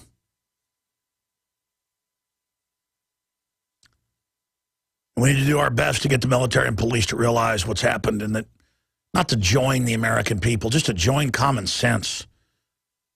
I mean, this is so over the top what's happening. It shouldn't be happening. But history repeats itself. I mean, it shouldn't repeat itself. And it's getting close now, folks. I'm really freaked out. It's moving so quick. I want to believe Joel Skousen and people, there's 5-10 years off. But we've held them back. They're about 10 years behind. Anonymous in Kentucky, does this, answer your question of why things are like this? We've got a bandwagon, peer pressure-driven, junior high mentality country where the average man associates their tribalness with a football team or a baseball team or a hockey team and just kind of waddles around and, might flip somebody off at a red light. That's as manly as they get. And a man obviously is informed about geopolitical issues if the information's available. The dreams of our poor ancestors were to know how to read and write and be free and have a renaissance. Now all the evidence is at our fingertips, but, people are just too lazy. They don't respect themselves. They don't imagine that they can put up a fight. A lot of the public's so pathetic. Even people that are awake think this show couldn't be real because there couldn't be any real opposition. People just don't respect themselves. Anything else you want to add, sir? Yeah, I do. For one, my earlier question about wanting to move to Texas for the family values and things that well, Texas isn't perfect by any stretch of the imagination, but it is one of the better states. Right. And secondly, I've patterned my life after not having credit cards, paying in cash, not following sports. I've got born that way, but, it's just, I've gone around in public and gone to, like truck stops and whatnot, seen military people and asked them, are you planning on arresting me or shooting me? And they go, why? And I say, because, the LA Times says I'm a terrorist. And they just kind of laugh at me like, that's ridiculous. Yeah, well, those are low-level compartmentalized people, probably highest-level sergeant. Go talk to an Army War College general, and they'll freak out on you. Absolutely, but no, exactly. We have to decompartmentalize this so their plan is broken. That's the key. More calls coming up. We're going to get Dr. Pieczenik on about where he sees the state of the world right now. We're into hour number 3. And if I sound really negative and dark, it's because that's how I personally feel. But I'm negative about the corruption and about not just the corruption, but the passiveness of the public. But if you study history and you study the psychology of cultures that are in decadent decline, this is exactly what you would expect. But here's the difference. We have a lot of different high-tech things that are involved that are really wild cards for good, for bad, and for the ugly. But if we don't get people really concerned and involved and active, this country's done, and the whole world is going to go into war. That's what every major analyst is saying. While we have these disconnected globalists that, follow this whole transhumanist, eugenics-based global governance template, but at the same time, they're busy cheating each other as well. And they're trying to create racial division, divide and conquer, while $85 billion a month is given to private central banks and people like Peter Singer. It's amazing And if we allow corruption to grow, you know, what's going to stop General Electric having Obama shut down 200 power plants every couple years that they don't own? Massively increasing their profits. See, people tend to think of making profits by going and writing a book or producing a new widget or coming out with a new product that everybody wants. And that's how you innovate civilizations. But in command and control economies, you have insiders that just shut down their competition. And I know I talk about this ad nauseum, and you notice that the former head of the Office of Management and Budget, David Stockman, that's one of the most important offices economically in the federal government under Reagan, he has come out and said, quote, "We've been lied to, robbed, and misled." And he goes on to say in an hour-long TV interview that there's an authoritarian takeover happening. What did the head of the Dallas Federal Reserve say 2 weeks ago? What did the head of the Kansas City Fed? And I mean, these are insiders, but they understand. They said crony capitalists have taken over, and they're basically using economic warfare to shut down their competition. And now the communist Chinese have come out and they killed Red Dawn and made him re-edit that movie at a cost of $5 million, the new Red Dawn. And now World War Z scene, and I've read the book, it's pro-Marxist. The UN takes over and kills American gun owners. There have been re-edits. I don't know if this is in the film. I had an early script, and I did a 15-minute presentation on that. Secrets of World War Z leaked. But the communist Chinese government demanded that they cut scenes. They get final edit. I mean, think about that. It used to be a scandal if the Pentagon was involved or the FBI wanted a certain message. Now the communist Chinese have 10,000 scientists inside NASA. Everything's penetrated. Everything's infiltrated. Hundreds of thousands of private contractors. We're gone, folks. We're done. And there's no organization to this. America is literally like a whore that's being sold out for a nickel on the side of the... I mean, there's a guys around the block here. Same thing with Europeans. They're now announcing, I read the articles last hour, they're just going to take everything out of the bank accounts now and give it to offshore banks. And this is like Hitler's blitzkrieg, but it's an economic blitzkrieg. And Dr. Steve Pieczenik, I wanted to get him on last week because he was only on for about 20 minutes to cover the waterfront with us because he talked about false flag mass shootings. And I wanted to get him back on to elaborate on that because he ran psychological warfare operations for the State Department and advised for the U.S. Army and others and has been involved in overthrowing major governments. You can look that up. He has to talk about it, but you can look it up. It's in major newspapers. StevePieczenik.com. He also wrote a bunch of books with Tom Clancy that have been turned into major Hollywood films. And the good news he told us last week is he goes to major Pentagon meetings and, you know, he still lectures there at different military colleges to the brass. And, you know, he said a lot of them are listeners. I already know that separately myself. So that's a good indicator that you know, they're concerned about what's happening and resonate with our message here. It's not like it's a rocket science message. The communist Chinese now dictate domestic media policy, not just movies. I mean, this just shows how we're wide open. I mean, this is joke level. And so I want to get his take on that, what's happening in Cyprus, what's happening in the power structure fissures, because he's been a member of the Council on Foreign Relations as well. Dr. Steve Pieczenik, great to have you on with us here today. And I told you I want to cover the waterfront. What do you make, because I'm almost doing a ghost dance here. I mean, I'm just kind of, you know, as a psychiatrist, as a doctor, as a military man, what is the psychology? I'm going through grief. I mean, the collectivists are saying, you're done, we're going to wreck you. They're celebrating the defacing of our free country. They're celebrating the balkanization. The public's in a trance, or those that are awake don't know what to do. The public's voting by buying 10 million guns a month. Homeland Security's arming against us. I mean, what are we seeing build up here? Well, Alex, let me rephrase the entire thing. One of the reasons you and I get along so well, and I do respect you, is number one, you do talk about the truth, but I can understand why you're feeling depressed. The truth is, I am not. Ironically, as much as you know and as much as I know, let me rephrase it to your audience so you'll understand why I'm not depressed. Absolutely. Hey, Doc, your cell phone or your landline's breaking up a tiny bit. Can you talk right into the receiver? My cell phone. The truth of the matter is I am not depressed. Several things happened today that I think indicates the American public is listening to you, and they're listening basically to their own hearts. Let me give you an example. Today, the prosecutors, who'd done a brilliant job in Colorado and Aurora, and had what we call a gag order, that means that no one, including the President of the United States, the defense attorneys, or anyone could talk about the killings that occurred with James Holmes when he killed and had killed 12 people and injured 58 in the movie theater in Aurora, as we well know. He was given the death sentence today. Now, that may seem bizarre to most people, but for me, as someone who has run a unit for the criminally insane for over several years in the military and at St. Elizabeth's Hospital, this is a very important landmark for the American public.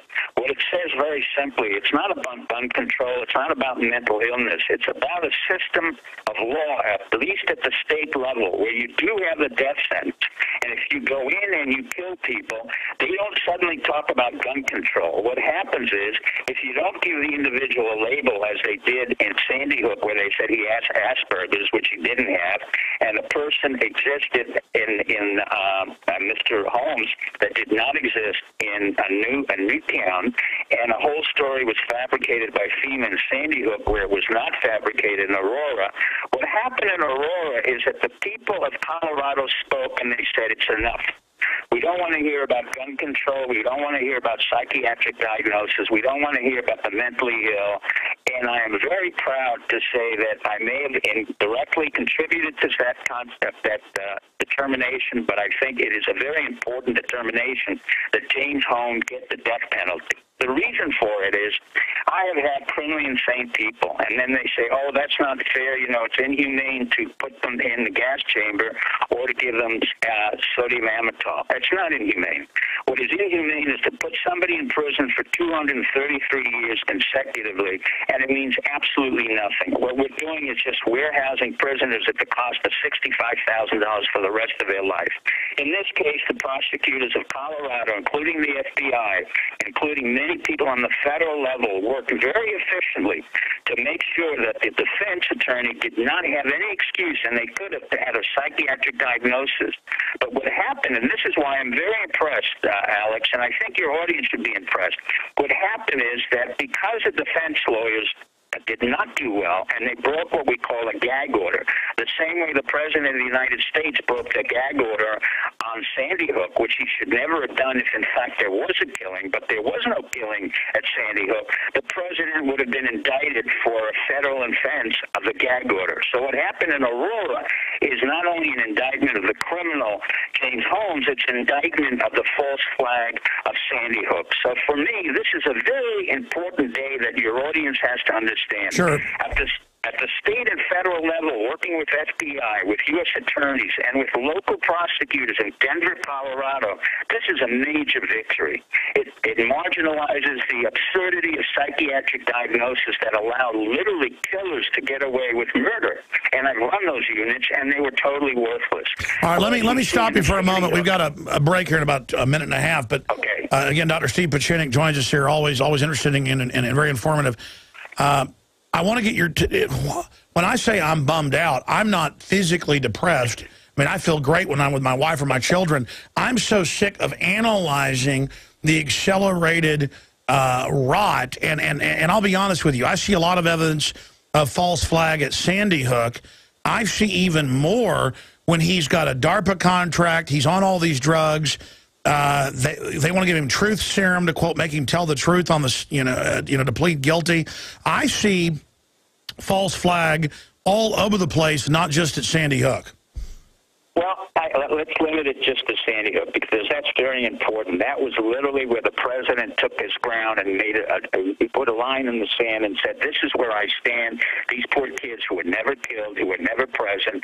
And he created a total absurd scenario which made no sense, had no credibility, was inconsistent. He used all these FEMA executives who'd been in Texas, in your area, Mr. Gene Rosen, Susan Collins, who wrote Hunger Games, and is worth $600 million who wrote this type of scenario. This is the beginning of the end of the false flags for FEMA, for CIA, and others. So I see the upside to this, Alex.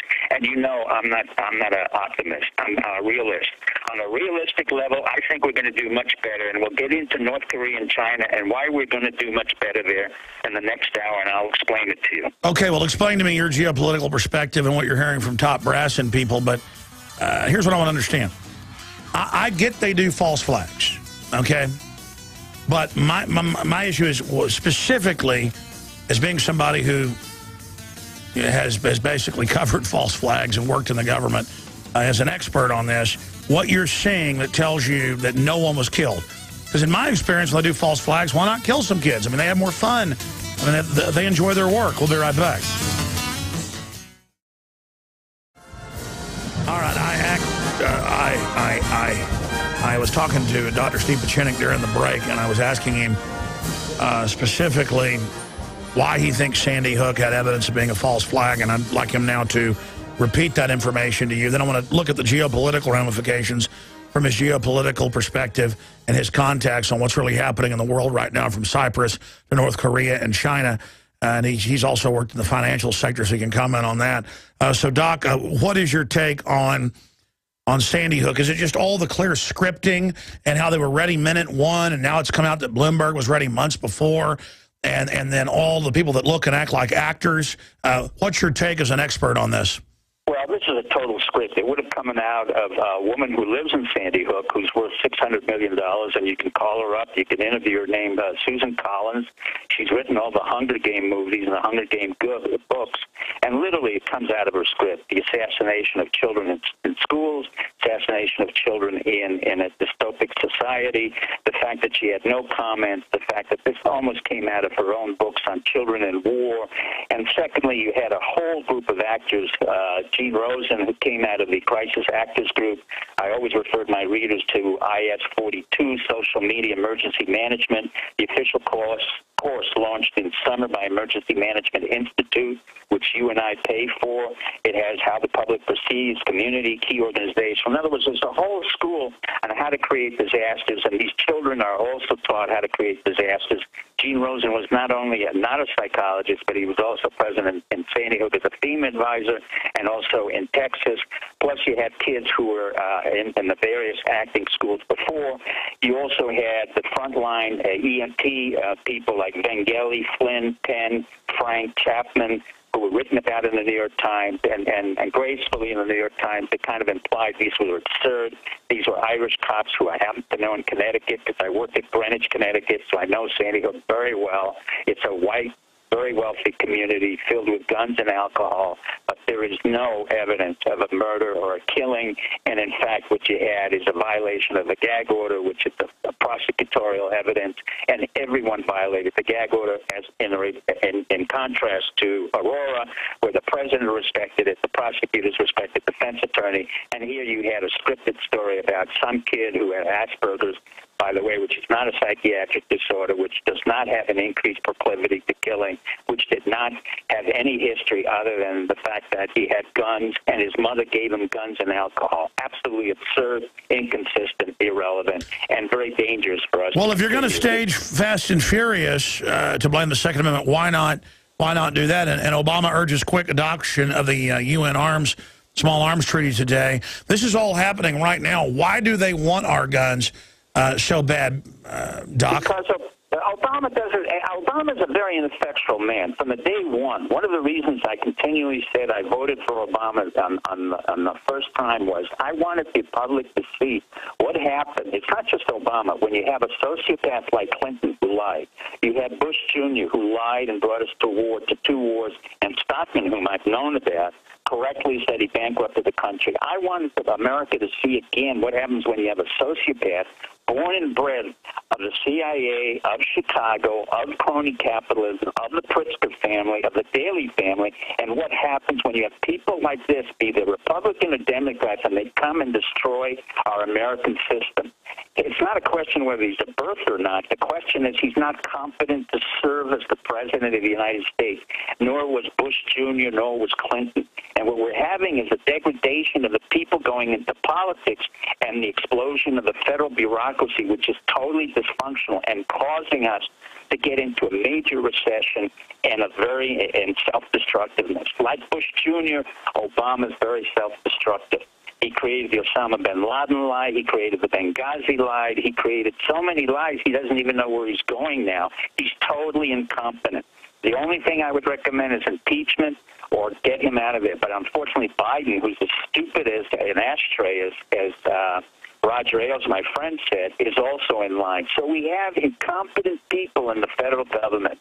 However, having said that, let me go to the converse of what I was about to tell you in our break, which is, no, I'm not worried about China, and I'm not worried about our banking system. Although, and let me go around the world after having told you how incompetent the president. Fortunately, our government is so decentralized and our military is so effective that right now we have a pre-positioning of our military units, including the F-22s, our think tank commanders in the South Sea, that can contain North Korea, which seems to be an incredible threat, but in fact is going through a kabuki that's been going on for over 30 years that I was involved with. The present leader, doesn't matter his name, Kim Jong-un, UN, and his grandfather, Kim Il-sung, Kim Jong-il, all of those family members I knew, they went the same thing. If they don't like what they're hearing, they like to throw a tantrum. They threaten America. They threaten South Korea. But the truth of the matter is there's so much poverty. Tell you what, stay there. We'll cover it when we come back from break. Stay with us. You know, Dr. Pieczenik was a major hostage negotiator and helped write the policy for the State Department on that. He helped negotiate one of the only programs out there that was actually effective in getting a Mideast peace deal. But then, of course, they just assassinated the leader of Egypt. And when he starts talking about Sandy Hook, seeing all the signs that it was totally staged, it just blows me away because, I can't prove it either way. There's a lot of suspicious signs there and a lot of issues, but I also see that on the Aurora front. I just know this. They know that guns have made violent crime go down 49%. They know that. And they want our guns so that we can be politically dominated. And Doc, I want to look at the geopolitical, because obviously, when I say I'm concerned about China, I'm concerned about the globalists using China to leverage out our industry, letting the communist Chinese dictate things. And I'm talking about the establishment here that is raising taxes, raising payroll taxes on poor people, California trying to bankrupt their state. Just all of the aggressive stuff that we're seeing being carried out against people. The aggressiveness of the establishment. And the fact that more and more corruption is gotten away with. That's what I'm saying freaks me out. And then the collectivists saying, Obama, he's our great leader, we've taken over, and selling this whole hoax. That collectivism is a good idea, when obviously it always creates a nightmare.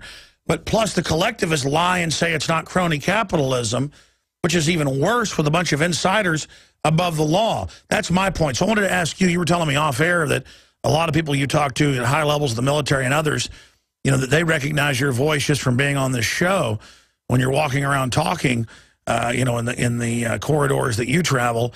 And so I see that as a good sign that people in the power structure know there's a problem. But major societies, major empires don't usually get overthrown. They commit suicide.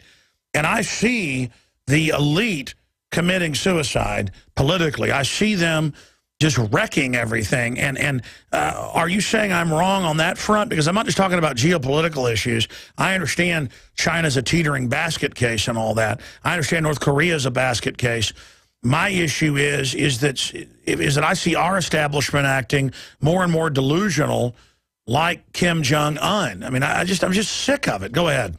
I got you. I don't disagree with you. What you really are talking about, Alex, and what most of us despise, and I do too, and that's why I go on your show, and I've done that for 10 years, is that our federal power has exceeded the capacity to really be functional. It's self-destructive. It started for 30 years ago under Clinton. It went through Bush. We went into Iraq, Afghanistan, Pakistan, Syria. We're totally self-destructive. That's why we have to have a devolution of federal power. The so-called elite is no longer an elite.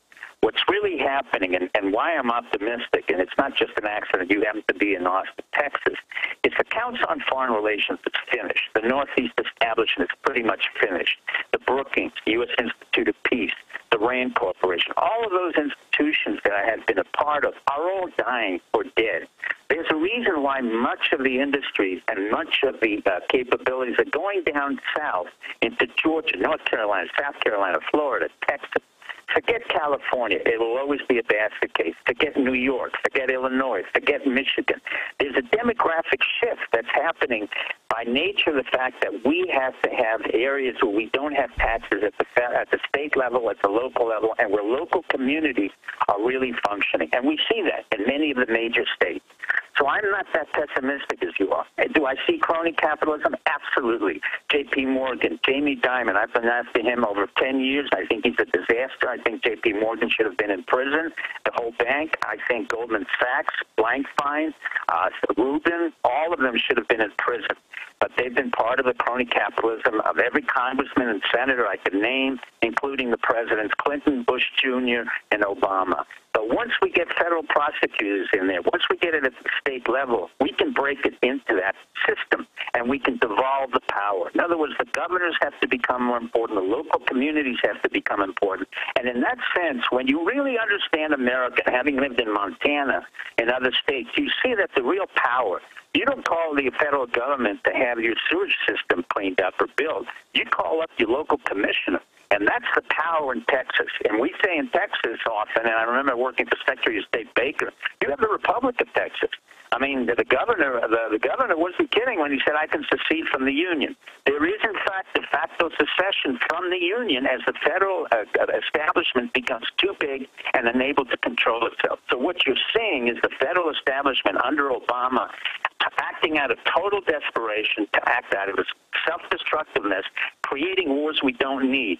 Now, the contrast to that is we're going to put in the local rule, which is a very important rule that limits the amount that bankers can charge and will break up their actions on the derivatives and the options and the repos, all these fancy things. I had been an investment banker. My job was to take down Kidder Peabody in 6 months. We took down $600 million, and we cleaned it out.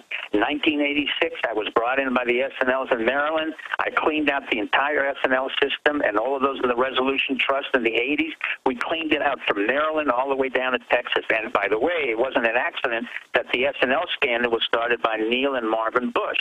So you got a lot of your Texas boys getting us into trouble on the other end, and then our Texas boys getting us into trouble on the federal end. So you got to clean out your own house down there. But I'm much more optimistic because we're a big country, and we have a lot of resources. And at the local level, you cannot take our guns away. You can dream about it. You can put whatever you want in legislation, but Nancy Pelosi and all the others who are liberals, who are very wealthy crony capitalists from Maryland and from San Francisco, they can dream on, but there's never going to be legislation to take away our guns. There's never going to be a capability to take away our guns. There's never going to be an ability to act at the local level. That's why we are a huge local country, and we're based on local values and local principles. That's why we're so diversified. The other part of it, ironically, even though you feel very depressed and really, concerned, and I understand it, we're doing better than Europe. Let me give you an example. Cyprus has always been known to many of us in the national security area as a dumping spot for black money for the Russians. Putin did it. All the oligarchs did it. Basically, these were Russian Jewish oligarchs who came in under Yeltsin. When we broke up the Soviet Union, we made a mistake. We should have gotten rid of all those guys, but they were given out. All the ex-KGB guys were given out parts of UCOL, of Gazprom, all the basic companies, and they didn't know how to run it. The Russians, by nature, are not great managers. By nature, they're very good at mathematics. They have a great education system, but they're corrupt. The system is corrupt. Now Russia has to deal with a system that's corrupt, but we're maintaining Russia and Putin. And how do we do that? Because the people down in Texas, if they maintain the price of gas and oil at $60 to $70 per barrel, then Putin stays in power. If we want to take him out of power, we bring it down to $40 and $30 a barrel, and he's out of power. Why? Because the only thing that sustains Putin and the oligarchs in Russia is our ability in the Texas area and in Louisiana and elsewhere to maintain the price of oil at about $70 to $80 or $60 to $80 in that range, because then he can sell the gas to Germany. So what happened in Cyprus? What really happened in Europe is that it was a war between France and Germany. It wasn't a technical war, but it was the old war, World War I, World War II, but now this was a financial war. France made an attempt through the Maastricht Agreement in the 1950s and 60s up to 1980 when I was in France. I knew this wouldn't work, and France tried to corner Germany by saying we're all going to unify, we're all going to get away of our printing presses, and we're going to get one currency called the euro. It never worked. The reason it doesn't work is because each country needs its own printing machine in order to get out of deflation.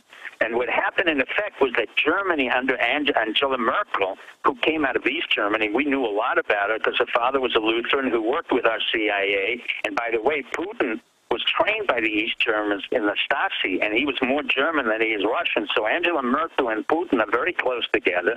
They understand the problem, and Merkel has been intimidating France, Spain, Portugal, and Italy to such an extent that she's forcing them to get into an austerity program where you already have unemployment of 25 to 30%. That means millions of young people are out of work. Here in the United States, we have an unemployment of people who are not working fully, but we're able to bring up our machinery very quickly because we're based on one concept that no government and no amount of legislation can get rid of, and that's what I believe in, and you believe in, Alex, and our people believe in, and that's entrepreneurship. We're a country based on individualism, entrepreneurship, and the ability to take risks. Europe is not. There is not one country in Europe, and I've been through all of them, that's based on risk, on calculated risk, and the ability to start over again. Sure, but let me ask you this question. I mean, it's a big deal to have the globalists so invested, the Anglo-American establishment in China, to where now they openly control what can be in movies and things. And I'm saying long-term, or even in the midterm, where do you see all this going? Well, I honestly, you know how critical I've been of our presidents, but I've never been critical of our country. Number one, no country is in worse shape than China, my dear friend.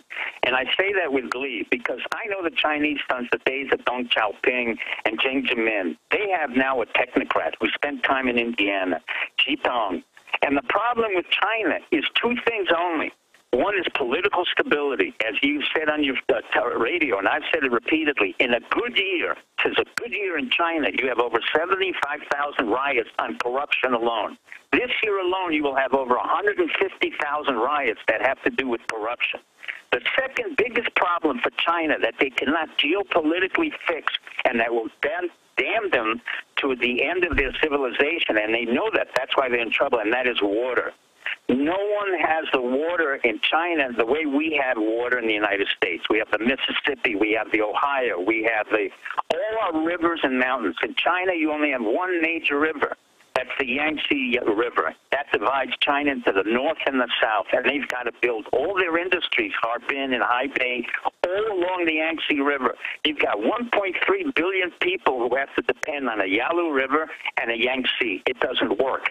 They know it. I know it. Our national security team knows it, which has gone back 30, 40 years all the way to Kissinger. And we know that 500 million people in China have no water in the Gobi Desert, and that China is already choking to the brim. So whatever they want to do here in terms of changing our software or doing cyber attacks, they're basically playing on the fiddle while Rome is burning. Because I can guarantee you in Beijing, Shanghai, Harbin, all those areas, you will have riots because the students who are coming out with degrees in electronic engineers are porters.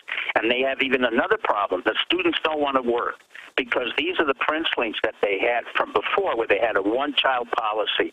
When you have a one-child policy and they've been totally enamored and indentured to the fact that they don't have to do anything, the entitlement of these kids, they don't want to go to the military, they don't want to work at jobs that they weren't entitled to, and you don't have the resources resources. So when you don't have water, you don't have a capacity to grow, and you're having a make-believe economy that they made up in numbers saying 7% growth. There is no 7% growth because on a technical level, when they loan out all their money from their central banks, they don't mark to the market. That means if they loan out $1 million, they claim that's $1 million worth of goods. The truth is they loan out $1 million, they don't collect a dollar. And I was there when they were building houses and they were empty, incomplete, and disastrous. I'm very optimistic America will exceed and dominate all of China. Our Navy has the ability to deny them access through any lane that they want, including the Straits of Malacca. So I'm not worried about that. I'm not worried about Europe. The run on Europe will not affect the United States. Hopefully it will take down some of our biggest banks, J.P. Morgan Chase, Goldman Sachs, Morgan Stanley, all the crony capitalism banks, but not our local and regional banks or our credit unions. And in turn, what happens is we will grow at the local level, not at the federal level. Yeah, but if you look at what they did in the bailout, I mean, they've written it to take over the local banks to prop up the big ones. But I agree, this could actually be used like a fever to kind of burn out the infection and get us into a better position here. What do you see the big anti-gun push? Is that we will not have a presidential candidate who's really effective. Everybody's talking about Hillary Clinton. Obama is pretty much the last of the sociopaths that will come in line. He's lied his way right into self-destruction. That's why I wanted the people to see this. It began with Clinton. It's gone on with Hillary Clinton. Went on with Bush Jr., with Cheney, with Rumsfeld. We're tired. But what's happening is there are governors all over the state, including your own governors in Florida, elsewhere, where the governors are saying, you know what, let the federal government do what they do. We're going to raise our own capacity. We're going to give tax credits, and we're going to build cars in Carolinas, in Florida. No, I agree. You're seeing a major nullification 10th Amendment move, and that's what I've called for, a second American Revolution based on just pulling out and a velvet revolution of ideas. It's just my issue is Homeland Security has its entire system arrayed and now is uncloaked and admits aimed at shutting down states' rights, blowing stuff up, and blaming it on domestic liberty groups. So I'm saying, Dr. Pieczenik, A, do you see them priming the pump for that? I know I do. And B... Well, let me put it this way. Homeland Security is a disaster. Napolitano is a disaster. Everybody, I just talked to somebody from Homeland Security who's pretty high up this past weekend, and this person reaffirmed for me, it is a total foobar. Okay, well, it's a total disaster because it cannot function. You can't have Secret Service, which is totally worthless. You can't have the Marshal Service. All of these services are totally dysfunctional. They will not survive within a system which is based on entrepreneurship and free markets. We don't need it. And they can do whatever they try to do. FEMA didn't work. They didn't work in the storms. They weren't able to handle New Jersey. They weren't able to handle New York. So by attrition and by incompetence, that's the beauty of America. Is that really the best message here, is that people know government can't and won't protect them? And so people more and more are voting. I mean, I think that's a positive sign.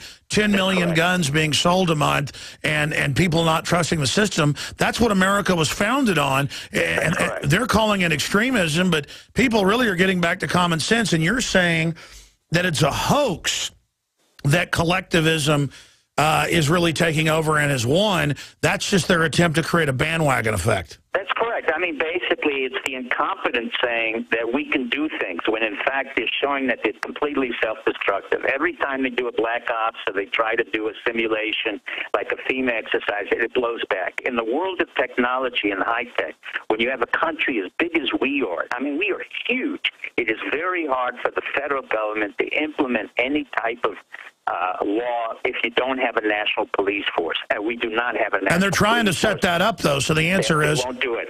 And on a local level, I've worked with a lot of local police. God bless our local police because they will never tolerate. And I wrote it in the state of emergency where we had in Nye County, Nevada, where we had a standoff between local Nevada police state troopers versus federal troopers. And we won. The states won. What's happening again is a recapitulation of the Civil War, but in a much more economic fashion. The states will secede in a de facto way, not in a de jure. No, I agree. That's actually what I've called for.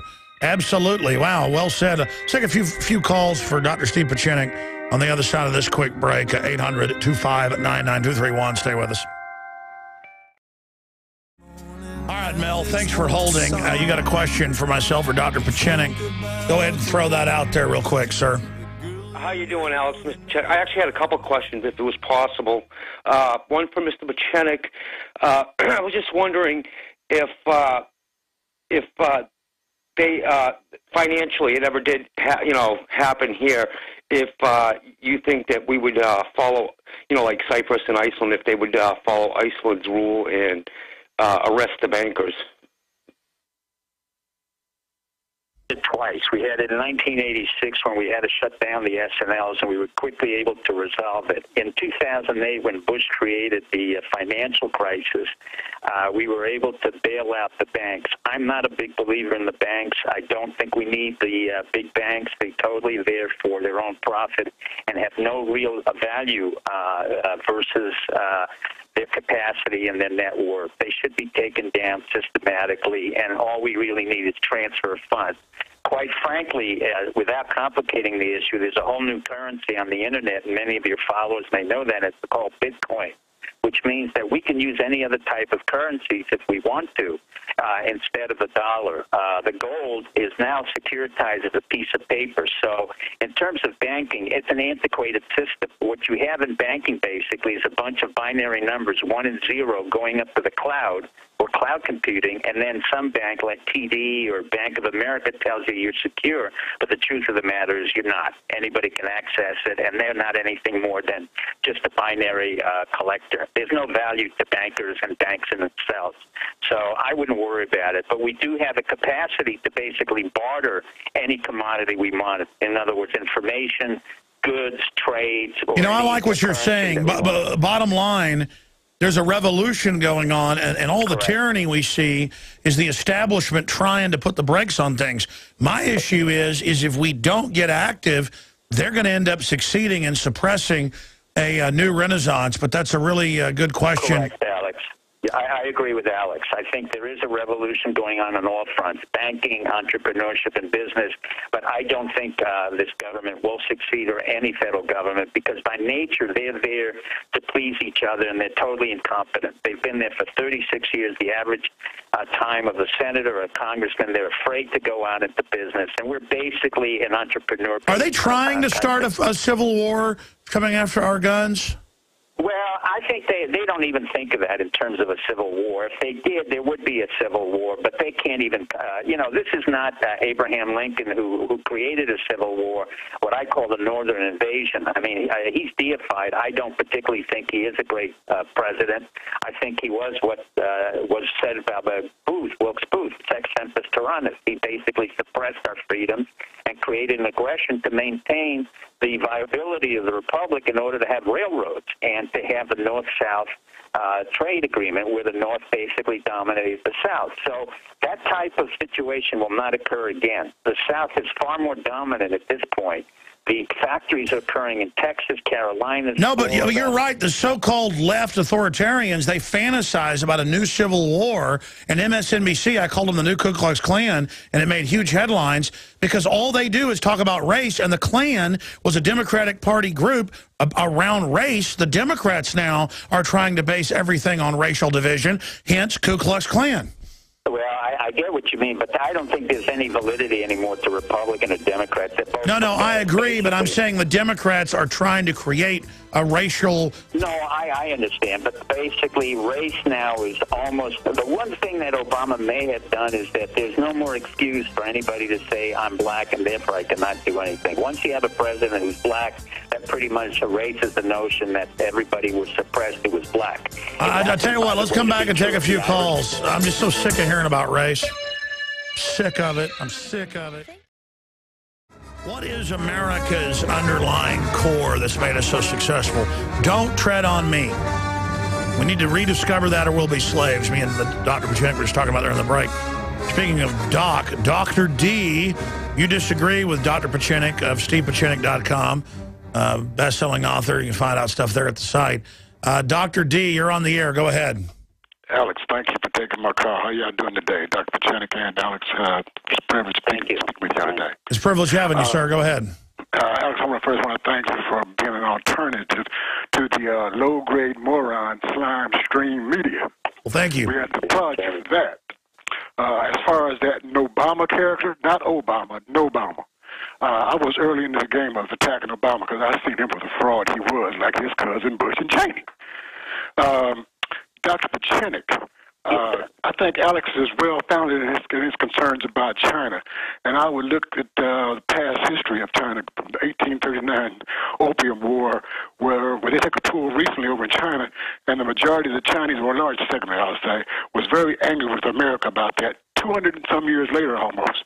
I think China is totally ruthless enough to, if they need water, all their neighbors better start shaking in fear, because I hear the next great wars that's going to be fought on this planet is going to be about water. And it very well we started in the South. Dr. D. But let me just stop you here. The issue for water for China will not be directed towards us. It will be directed towards another country. But you hit on a very good point, Dr. D, and that was China's next war, if there is to be a war, and it may well be a war, will not be with the United States. It will be with India, because the only source of water that China has is in Tibet. So the issue of Tibet is not about the Dalai Lama, as everybody thought, or Richard Gere's concern whether the Dalai Lama is alive or not. It really is about the Kilimanjaro, the mountains of the Himalayas that have the snow and the capacity to allow the waters to come down into China, and particularly into the dammed lake. So I predict that what will happen within the next 5 years is you're going to see conflagrations between China and India more than you will with the China and the United States, because China is divided north and south, and it's divided between the rich and the poor, cities and that's why we see Pakistan being driven into the arms of the communist Chinese. I care about the Chinese people. And I look at Al Gore and his Foxconn factories. It's all disgusting. Dr. D, did you have a comeback to that? Yes, sir. My thing, Alex, is there is going to be a greater war in the terms of conflict. That China is eventually going to have to come out of China, and there's going to be a conflict about resources. I do not perceive the Chinese is going to allow themselves to be flunkies and check bullies for the Zionist entities that's in large control of large parts of this world. That's where I see the conflict coming. I see the slow mission creeping through the Western Hemisphere, and I think when that time comes that they have an expeditionary force here, I think it will become clear to all these so-called intelligence people who couldn't find their tailbones at both hands. All right, very interesting point. Let me get Dr. Pieczenik's final word on that. I'm not worried about China. I'm not worried about Zionists. All of these things are gone by the wayside. We're moving at a very fast pace now in the United States. Information capability and cyber war are the initial issues for us. Hey, I'm worried about the singularity and humans letting this get out of control and all this genetic engineering. I'm worried about major disasters with that stuff unchecked. Well, I don't know about genetic engineering, but the one thing that could create a major disaster is a flu virus that we can't control, like we have right now in Shanghai, that comes onto a plane and it spreads very quickly. But we can't look at disaster scenarios. You go nuts if you look at it all day long. What you have to look at is basically why we are so big and capable of growing so quickly and changing. No other country can do that, neither China, India, Russia, or anyone in the European all right, listen, very thought-provoking talk. Thank you so much. Dr. Steve Pieczenik will say bye to you during this break. Tonight, 7 o'clock, InfoWars Nightly News, a lot of key special reports. I'm just trying to get people awake and not just watching television or playing video games or watching sports all day, because the world is rapidly changing, and I want to remain free. I want you to be free. That's our bottom line mission. Not even allowing, to show an outbreak starting in China, and I've read the book. That's how it starts. And it's all a big martial law conditioning program. It promotes world government. It promotes Marxism in the book. It says that the collectivist ultimate enemy is American gun owners who are exterminated, and they actually are thankful for the zombies killing the American people, the enemy of the UN, and the UN's the good guy. So again, this is a UN propaganda film. You got the communist Chinese government openly saying, take American people's guns, and then they now dictate what's in these propaganda films. Of course they do. It's global government. Okay, I'm going to get into the latest on the Second Amendment, the latest on total blanket amnesty and the North American Union's complete establishment. That's what this amnesty deal is. It will absolutely bankrupt the country and drive the wages down to nothing, which is the open goal of the UN and the globalists. But I want to say something here. I see things for what they are. From a historical perspective, if what was going on right now was happening 200 years ago, you would say America and the West has been conquered by a private combine. And that's what the British East India Company did. They conquered most of China, and they conquered India. And they were in control of India for close to 300 years.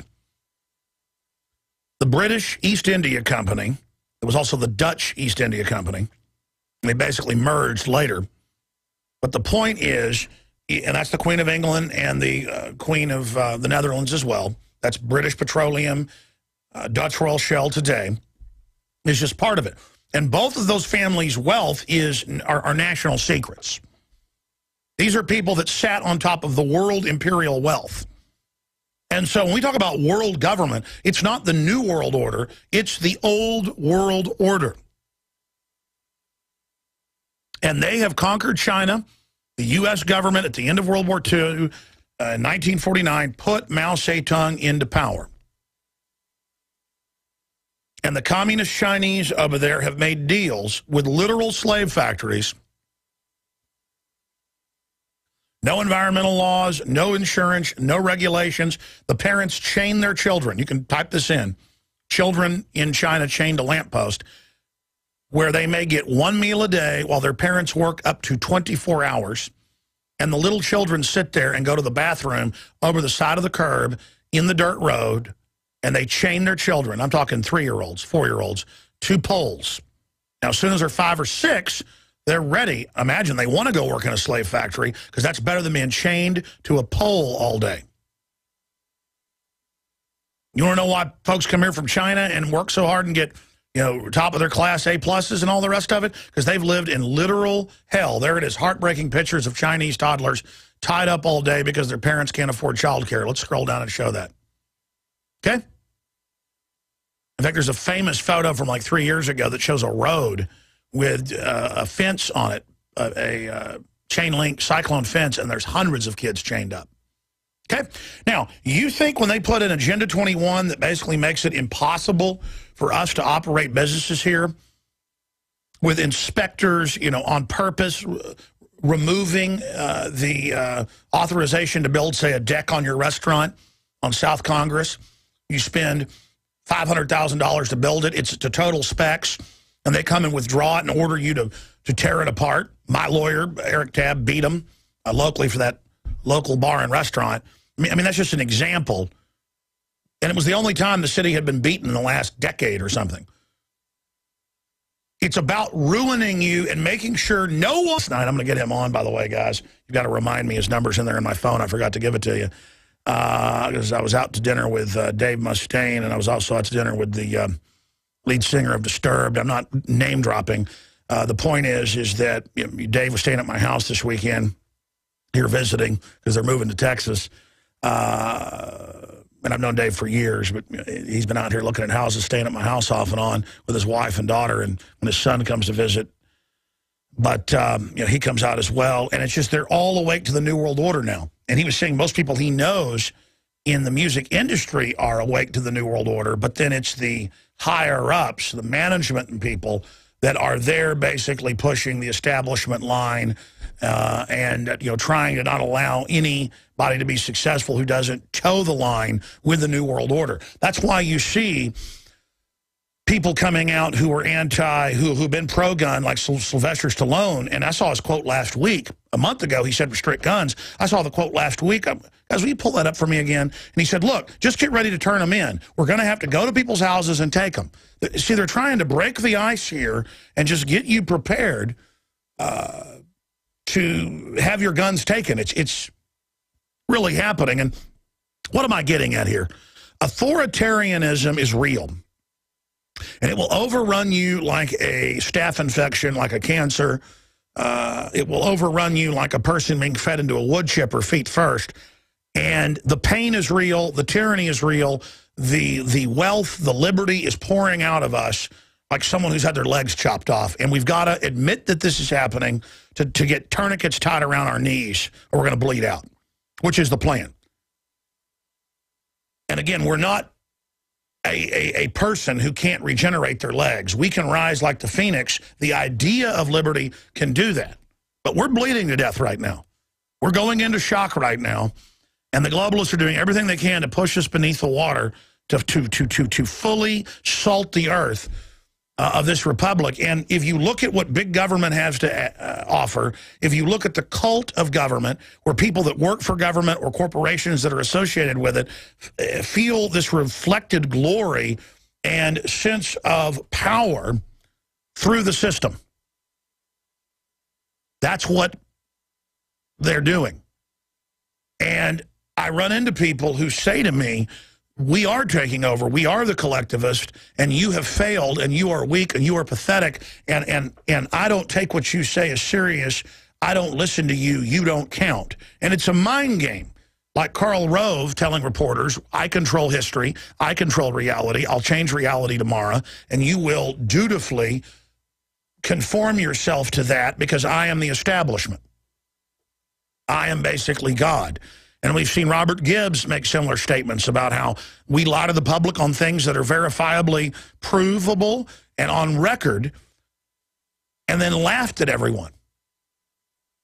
You know, when he talked about the drone program exists for many years, but I get up there and tell people in press conferences it doesn't exist, and then the media plays along with that. I remember at the time and said, okay, it doesn't exist. That's what I'm getting at here is you either revolt mentally, psychologically, spiritually, and make a break with these people, or we become North Korea. Because in North Korea, you watch the mass rallies and, you know, the inter-party members that come out. And that's only a few percentage of the population that are even allowed in the major capital-controlled cities. The other people don't even know where they are. They're basically living 2 centuries ago. The men and women are put in cages when they're in estrus, when the women are, like you breed animals, and then the babies are taken at birth and sent to government facilities to be basically trained for whatever specialized area. Thursday, Mike Adams is coming in with a bunch of breaking news, but I'll be here Monday, Tuesday, Wednesday, and Friday, and then back Sunday. And I just had a pretty interesting weekend here in Austin, Texas with family. We kind of had a mini family reunion out at a little hotel golf course resort. We didn't play golf, but that was where we went outside Austin. Have a very interesting story to tell about that. We were all sitting in a hot tub, myself and 3 local Austin business people by the pool at the hotel. And I'll tell that story later. I only bring that up because it was so amazing. We were sitting there talking about bankrupting the dollar, the globalist takeover, the plan to confiscate our firearms. And there was this guy sitting there for about 20 minutes while we were talking, watching us. And he got up and he said, look, we've taken over. You're not going to stop us. It was a bizarre conversation, but it was basically MSNBC. It was like he was regurgitating that, but he was such an authoritarian and laughing at us, saying our authoritarian takeover's here. You can't stop us. I'm going to be breaking that down and a lot more today. The latest on the open borders push and the Second Amendment. It is April 1st, 2013. I am your host, Alex Jones. We're going to be live here for the next 3 hours. We had him on for about 20 minutes last week. I'm getting him on for a full hour. Always interesting. Dr. Steve Pieczenik is going to be with us in the 3rd hour. We will open the phones up so you can have a chance to ask him a few questions during that period. We're also going to have open phones in the 1st and 2nd hour today, interspersed with the news and information. But here's what I want to say just out of the gates. Just as North Korea lacks the technical ability to manufacture an automobile, just as North Korea lacks the technical capability to feed its own population, just as North Korea and authoritarianism in its purest form creates total collapse of human civilization, the total state is the collapse of everything. But those that wish to inhabit the total state always have such a relish for dominating and controlling that they can't allow anyone in their system to be free or open, so the society rots. But just as the West, not just China, but the West, ABB, the Swiss company that was headed up by Donald Rumsfeld at the time in 1996, transferred the nuclear reactors, sold them to them, so they could produce fissile material for atomic and hydrogen bombs. And that's on record, that the West armed North Korea. It's on record the West has moved our entire industrial capacity and capability to a large extent to the third world and predominantly China. It is a fact that we have been economically slowly strangled and culturally strangled. When you turn on the television, not just TV news, but any other system of establishment media, films, entertainment, you name it, it is all anti-liberty, anti-human, anti-freedom messages so that the United States can be fully broken. The globalists have always hated America because we were resistant to tyrants. And we became the example of liberty worldwide and the opposite of authoritarian centralization. Doesn't mean America has a perfect history, but the idea of rugged individualism is anathema to the enemy. So we are not just to be broken down, we are to be broken completely and, quote, re-educated. That's why our food and water is poisoned. It's why we're dumbed down. It's why they lie all across the country and say it's the law to take vaccines. And the new Canadian numbers just came out. 1 in 55 children have autism. They're killing us. I was talking to the lead singer of Anthrax last area they're in, and they've destroyed the basic human system there. North Korea is a globalist, communist laboratory of destroying humanity, of a boot stomping on the human face forever. And look, it's a third-generation, little, fat, pudgy, weak coward who grew up in the most luxury boarding school in the world for his entire life and obsessed with Hollywood and entertainment. And then now he's the dictator over people, threatening to nuke Austin, Texas, where I live, and they can't even get a ICBM off the launch pad. Their medium-range missiles are rotting jokes. But still, the globalists, who are tyrants themselves, need it as the supposed threat. So my point is, if you don't refuse to absolutely break with these people, and if you don't refuse to buy any of their garbage and really hate them and disdain them and speak out against them continually, you will be dominated by a horde of locusts on power trips who are useful idiots who are in some type of mass mob zombie psychology to overrun free societies and dominate them.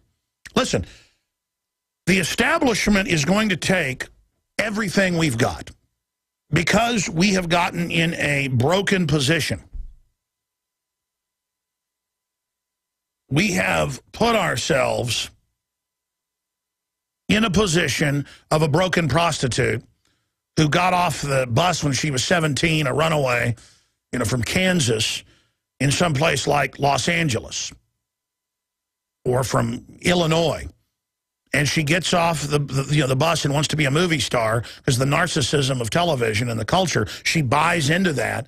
And she goes out to Hollywood, and 2 years later, she's been all used up with cigarette burns all over her, addicted to heroin because they addicted her to get control of her, and then she's just found dead in the back alley.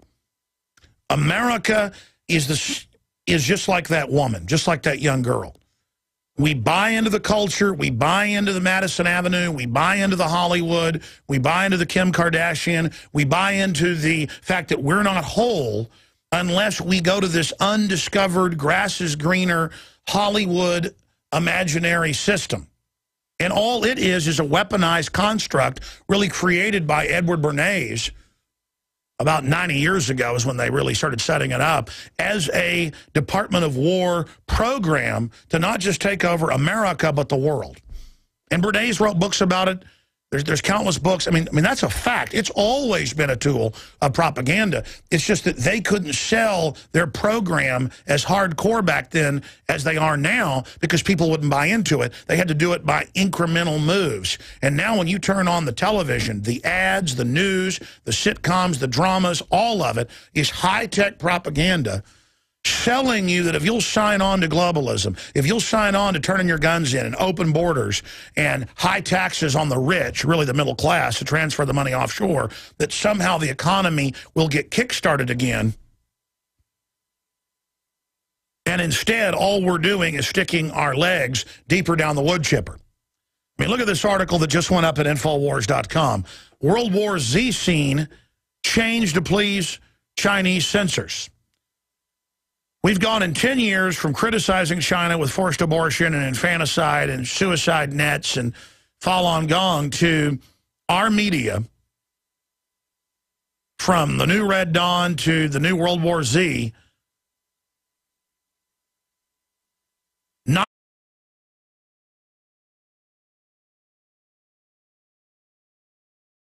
it is your PrisonPlanet.tv memberships that fund so much of what we do here on this operation.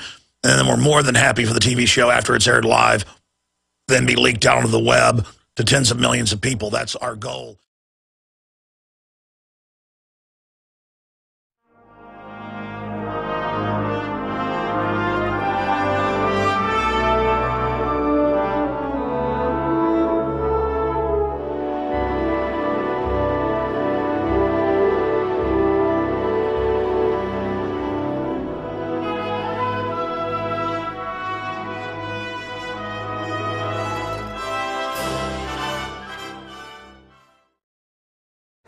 Look at the fruits of globalism. Look at what it does. Implode countries, create giant masses of poor people. And it operates via the hoax that the establishment wants to create prosperity when they want to create the exact opposite as a tool of control. They are now talking about taking all of the money out of the people of Cyprus's bank accounts.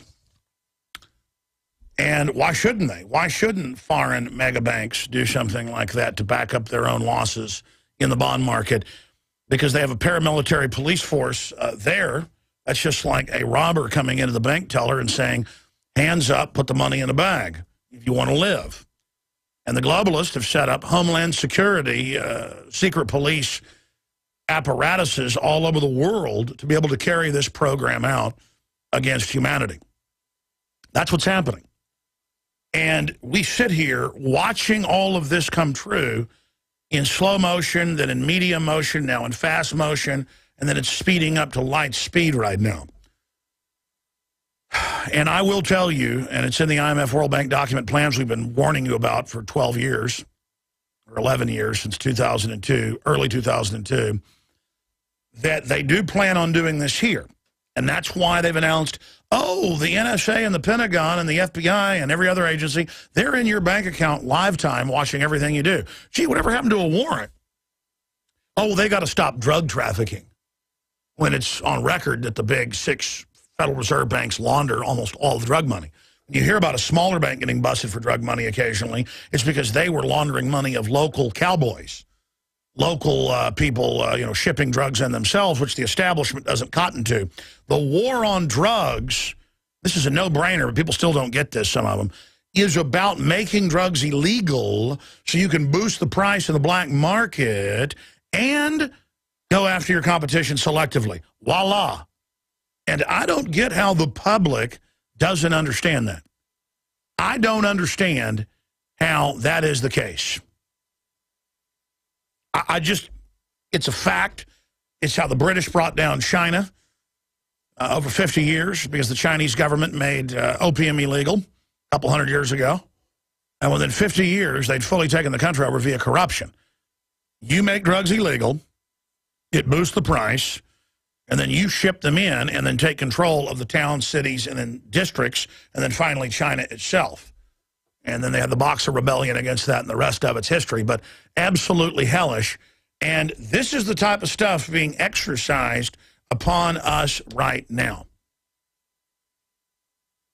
Now, obviously, we've got an incredibly important broadcast lined up, and I will cover all the news when we come back. I did a rebroadcast yesterday on the Sunday show because it was Sunday. I will be back next Sunday, 4 to 6 live, by the way. I've done 2 Sundays taped just because a lot of stuff fell on those dates, but I'll be back next Sunday, 4 to 6 live, and I'll be here live this entire week.